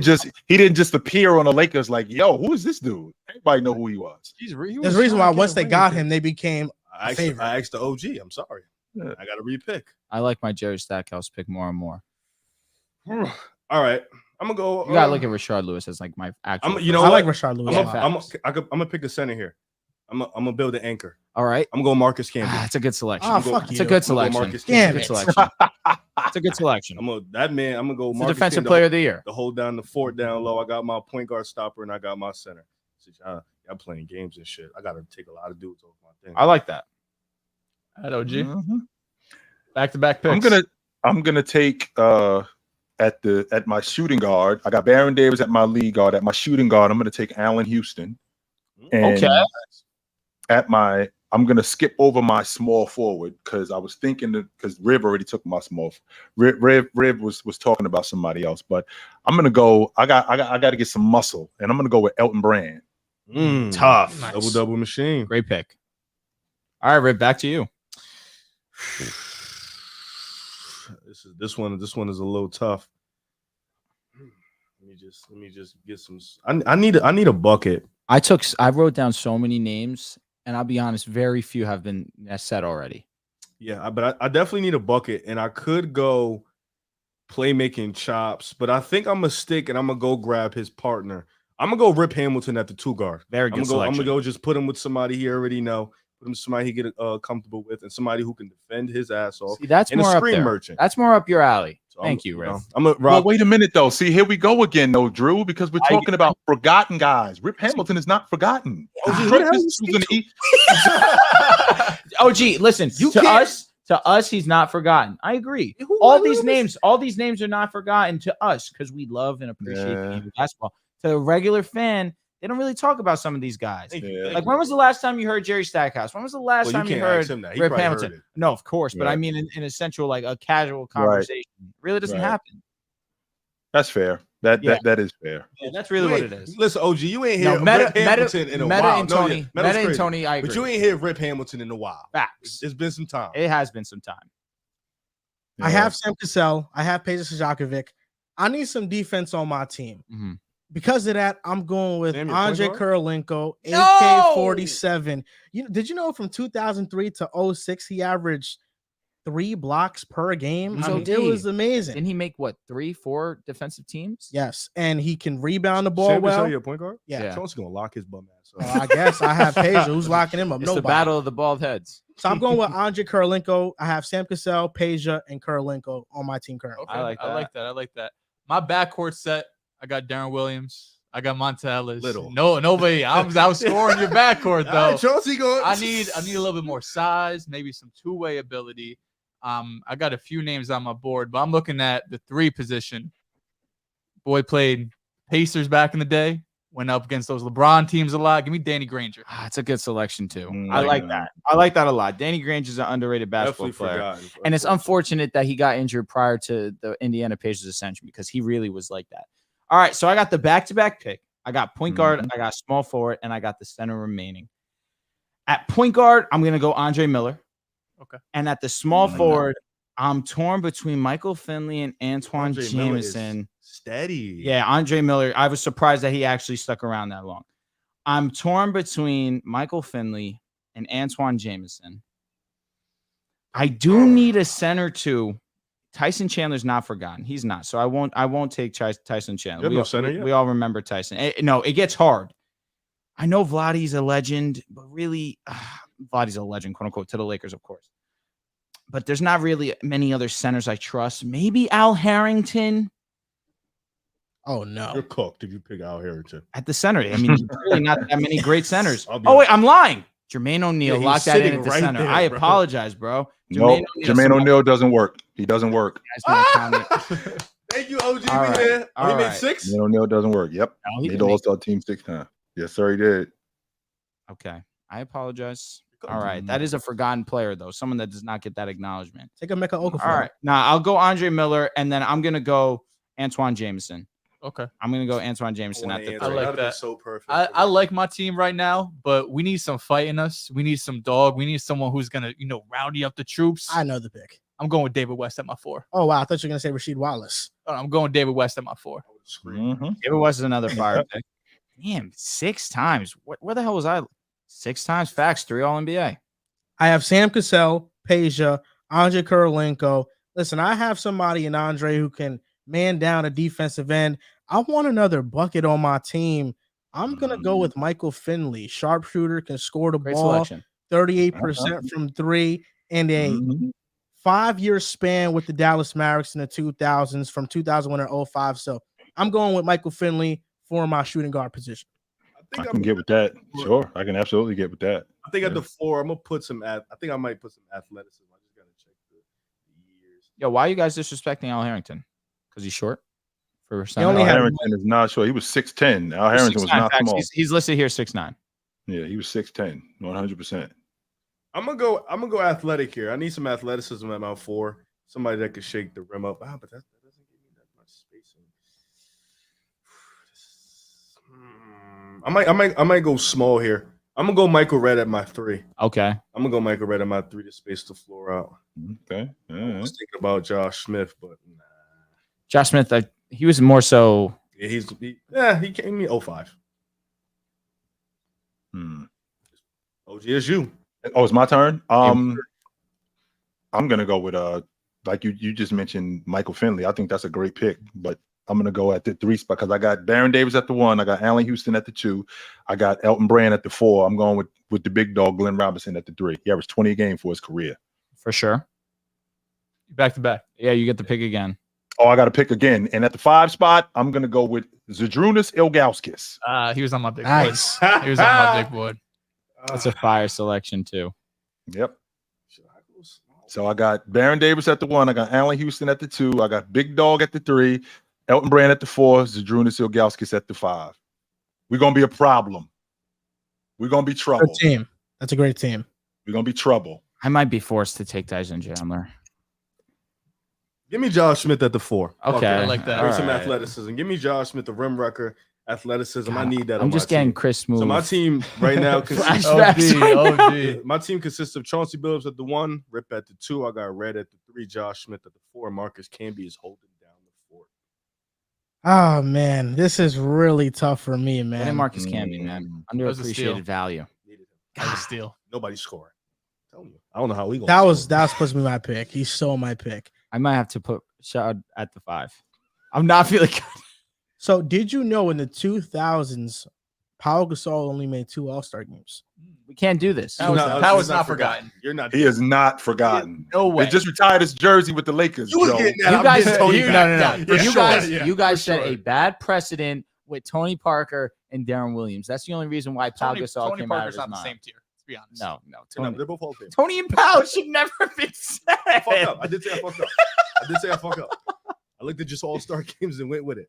I fucked up. Pardon me. I have Sam Cassell, I have Michael Finley, I have Peja Stojakovic, I have Andre Kurolenko. Now, this player was only in the league for 3 years in the 2000s. He came into the NBA in 2007, I believe. But he would be the perfect center to fill out my lineup. And I think he is kind of forgotten. People forget how good he was defensively, how much he would wreak havoc. I'm going with Joakim Noah. I'm gonna go with Joakim Noah at my 5 spot. Okay. Okay. I Wait a like minute. that. Is that valid? Is that valid? Most of his work was 2010 after. Yeah, it is. that He had valid? one season in 2000 where he averaged a double pretty much. So you're gonna take that one? I'm taking that version of Joakim. We'll give it. It was to either him. him or Brad Miller. Yeah. I need a center. My first 4: Darren Williams, Montella, Stanley Granger, David West. Then my 5: this man would have stayed healthy. Talking about all-time center, Andrew Bynum. I'll take Andrew Bynum my 5. You could have took Bogut. I could have. Bogut's interesting. All right, so I need to fill the 5. I'm the last pick of this draft right You now. could take Bogut. Now here's the Oh thing. my goodness, you have a pick. Have you taken a center yet? I haven't. It's sitting there, isn't it? I know one name. Yep. Oh yeah, Yep, that's the same Damn, name. I should have I don't took know him. if he's gonna get it. I don't know. We'll see. I'll be honest. Might not. I don't have many great centers on my list right now. The only centers I had on my list was I had Marcus, I had Jermaine, but I forgot that's facts. He made 6. I wish I could take my pick. Al Harrington was a small ball. Tyson Chandler and Vlade Divac. There's one player who averaged 23.7 points per game in the 08-09 season for the Minnesota He was good in the Timberwolves. 2010s Minnesota Timberwolves. In the 2010s, he led the Hornets to the playoffs. with a certain shifty bag work of a guard. With Kemba, he did that. Yep. Who am I blanking still don't know? on? Oh yeah, you're nuts, bro. I am. I'm just one of those moments. I can't am- help you either. I'm trying to win. I understand that. Pick Mehmet Okur. There's a part of me that wants to put Lewis at the 5, move Jameson to the 4, leave Stackhouse at the 3. I don't feel great about this, but I feel like it's what I might need to do. Somebody said pick Antonio McDyess. No. I'm going to play small. I'm going Mike Bibby. So I'll run Mike Al Bibby. Jefferson was sitting right there, buddy. Wow, can't believe you passed on him at the 5. I can't believe we passed on him. My goodness. My You had your You center. know, it's crazy. I had Harrington in mind, completely You had blocked Al, myself yeah. on Al Jefferson. You know, I'll live with that because Mike Bibby was like that too. Obviously, Al Jefferson was really great and would have solidified my team all around. You live and you learn, man. You know, you make mistakes. You got to get better, but I'm happy with that. My dad, I'll give him a quick shout out. He texted me Mark Price, but of course, that's not the time frame that we're looking for. But Mike Price, definitely a forgotten player that is great. Again, like Drew just said, nobody that talks like I do forgets about Mark Price. No, for sure. Everybody Same knows who Mark Price is. We all Definitely. do. So some players that were undrafted, Al Jefferson is one of those. Jason Richardson. Josh Howard, Carlos Boozer. Tito Carlos Booze. Boozer forgotten. Carlos Okay. Boozer. I don't think he's forgotten though. No. A little The bit. Utah, Somewhat. the Utah days. It's are that forgotten. Darren Lamar Boozer. Odom. You don't forget it. Jameer Nelson. Lamar Odom's also, I feel like, Derek Fisher. Karan Butler.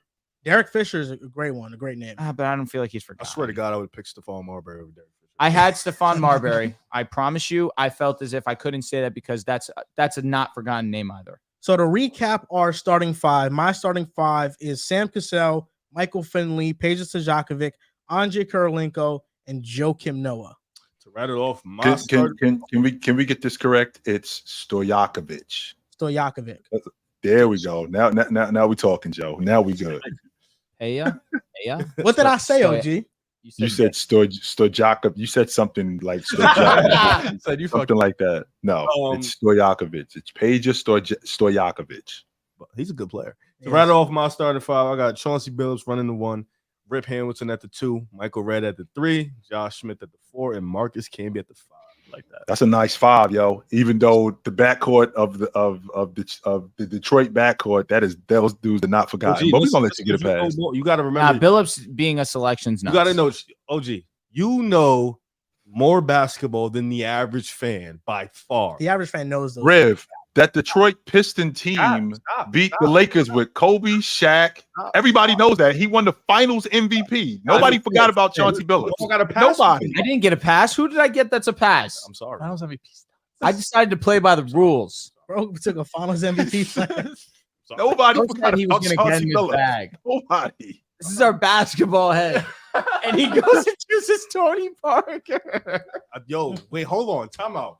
We texted the chat like 4 All-Stars. Dudes were saying Sean Marion. So I'm thinking like, oh, I Tony Parker. but His fake it was sneaky for valid. All-Stars, but it's also forgotten players. Did Sean Marion get taken or no? He didn't. Nah, but that, Well, I saw the also- trends. he's not So I, forgotten. He is I saw forgotten. the trends. So I was like, let me chill out before I say something outlandish. All right. I don't feel bad at all for my selections.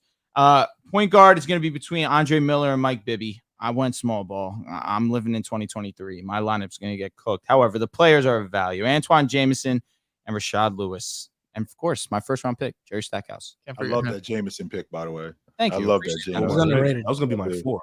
I love that Jameson pick. That's why Antoine's going to play my 4. Rashad Lewis going to play the 5. I my boys got the ratchet. You are gonna get dominant. Yeah, no, my defense is. I would shoot everybody. No rim protection. But I could score with the best of You're them. gonna have to shoot out I could everybody. Look score at with tired. any player. Any player on this team could get a bucket. Rashawn at the 5 is nuts. And Andre's gonna be the connector of them all. I like Who's that. your backcourt? It's, Bibby and who? it's Andre and Bibby. That's mad. Yeah, y'all the same boat. Yo. Right. Bunch of 6'3" I went for dudes. talent. I went for personnel. I Andre- folded. I should have went out Jefferson so badly. My 5, Darren Williams at the 1, Monte Ellis at the 2. Then I had to make up for it with some size. Danny Granger at the 3, David West at the 4, Andrew Bynum at the 5. Be honest, that team's fucking crazy. Seems tough. That team is good. And OG, what's your starting 5? My starting 5, I got Baron Davis at the 1. I got Allen Houston at the 2. I got Glenn Big Dog Robinson at the 3. I got Elton Brand at the 4, and I got Big Z at the 5. And to rattle off John Tortorelli's 5 because he made one. Here we Did go. he? I'm crying. Mike Bibby at the 1. Joe Johnson at Joe Johnson is Joe Johnson's not forgotten. Don't stop. No, pushing he is not. not forgotten. Nah, I don't think he's This guy's a not joke. forgotten. And he took Oh, had the my nerve to goodness. throw jokes in here. He's picking those guys. Yo, your team's fire. Appreciate But that. is yours really forgotten? Nah, Any dude with a nickname that still resonates today is not forgotten. So ISO Joe, everybody know who ISO Joe is. Everybody know ISO Joe. Yeah, He was Everybody. also Jeremy Lin isn't forgotten. What he are we had doing 5 here? All-Stars in the 2000s with Atlanta. Right. Joe Johnson. John can't Yeah, follow directions. Joel, I'll tell you what, your team is very fringe on hashtag forgotten. Uh-huh. That being said, it's still great. I'll take it. It's Darren very, Williams. you can remember, you can forget. No, for Darren sure. That's what I'm Williams, saying. very prominent. Darren Monte Williams Ellis, is definitely my iffy Monte one. Ellis. You guys good gave me name. the pass. I thought Monte Ellis was No, getting some no, pushback. Monte, You I gave me think the is pass. fine. I think Darren is the pushback. Darren- Darren that's is valid. definitely the That's pushback. Danny Granger, good name. David West, David West might be a pushback. fringe. Yeah, friend. David West, Andrew fringe. Bynum is Andrew fringe. Bynum is crazy No, fringe. nobody's giving me pushback to the team's done. No, Because we it was weren't. fringe. It But was. the only It one that was. was like, it was The Darren crazy Williams. one was Darren. Yeah, it was like, You started off with such a crazy one that anyone after. Oh, were just I had to like, set the all It's bar. good. No, Yeah, I smart. set the tone so No, everybody. no, he's like the craziest zone. He Everybody also after me blessed was- you with the Pau Gasol mention. Yeah, everything after me was kind of like, it was cool. Tony Parker was crazy. You know what? I can live with it that I went really low key. And that's going to do it for episode 299 of the podcast. OG, thank you for being on the show. Once again, you know you're always welcome on here. OG, I say it all the time, every time you're on. Is there anything you want to shout out before you go? You guys already know what it is, man. I always got time for you guys. I do. I always got time for you guys, and it's always a pleasure. So Appreciate you. shout out to Players Choice. I'm on, but you know, Fact. like I said, I always got time Fluent for and you. chill. Nah, don't be modest. Fluent and chill. Mhm. Tune in, of course. Players Mhm. Choice, friends of Fluent and ours. chill on 9:00 on Thursday night. Players Choice. On the Players Choice Network, we do the panel in the mornings at 11:00. So yeah, OG but works these full guys, time. Every these single guys show right- there's OG happens to be on it. these guys right here, man. Like I said, all Rev and Drew and Dell and Joe. I always got time for them. Always. Appreciate it, OG. Absolutely, guys. I appreciate y'all having me. Appreciate it. Have a great night. Yes, guys- sir. Follow us on TikTok at Pick a Side Podcast, on Instagram at Pick a Side Podcast, on Twitter at Pick a Side Pod. Thank you guys for listening and or watching, and we'll see you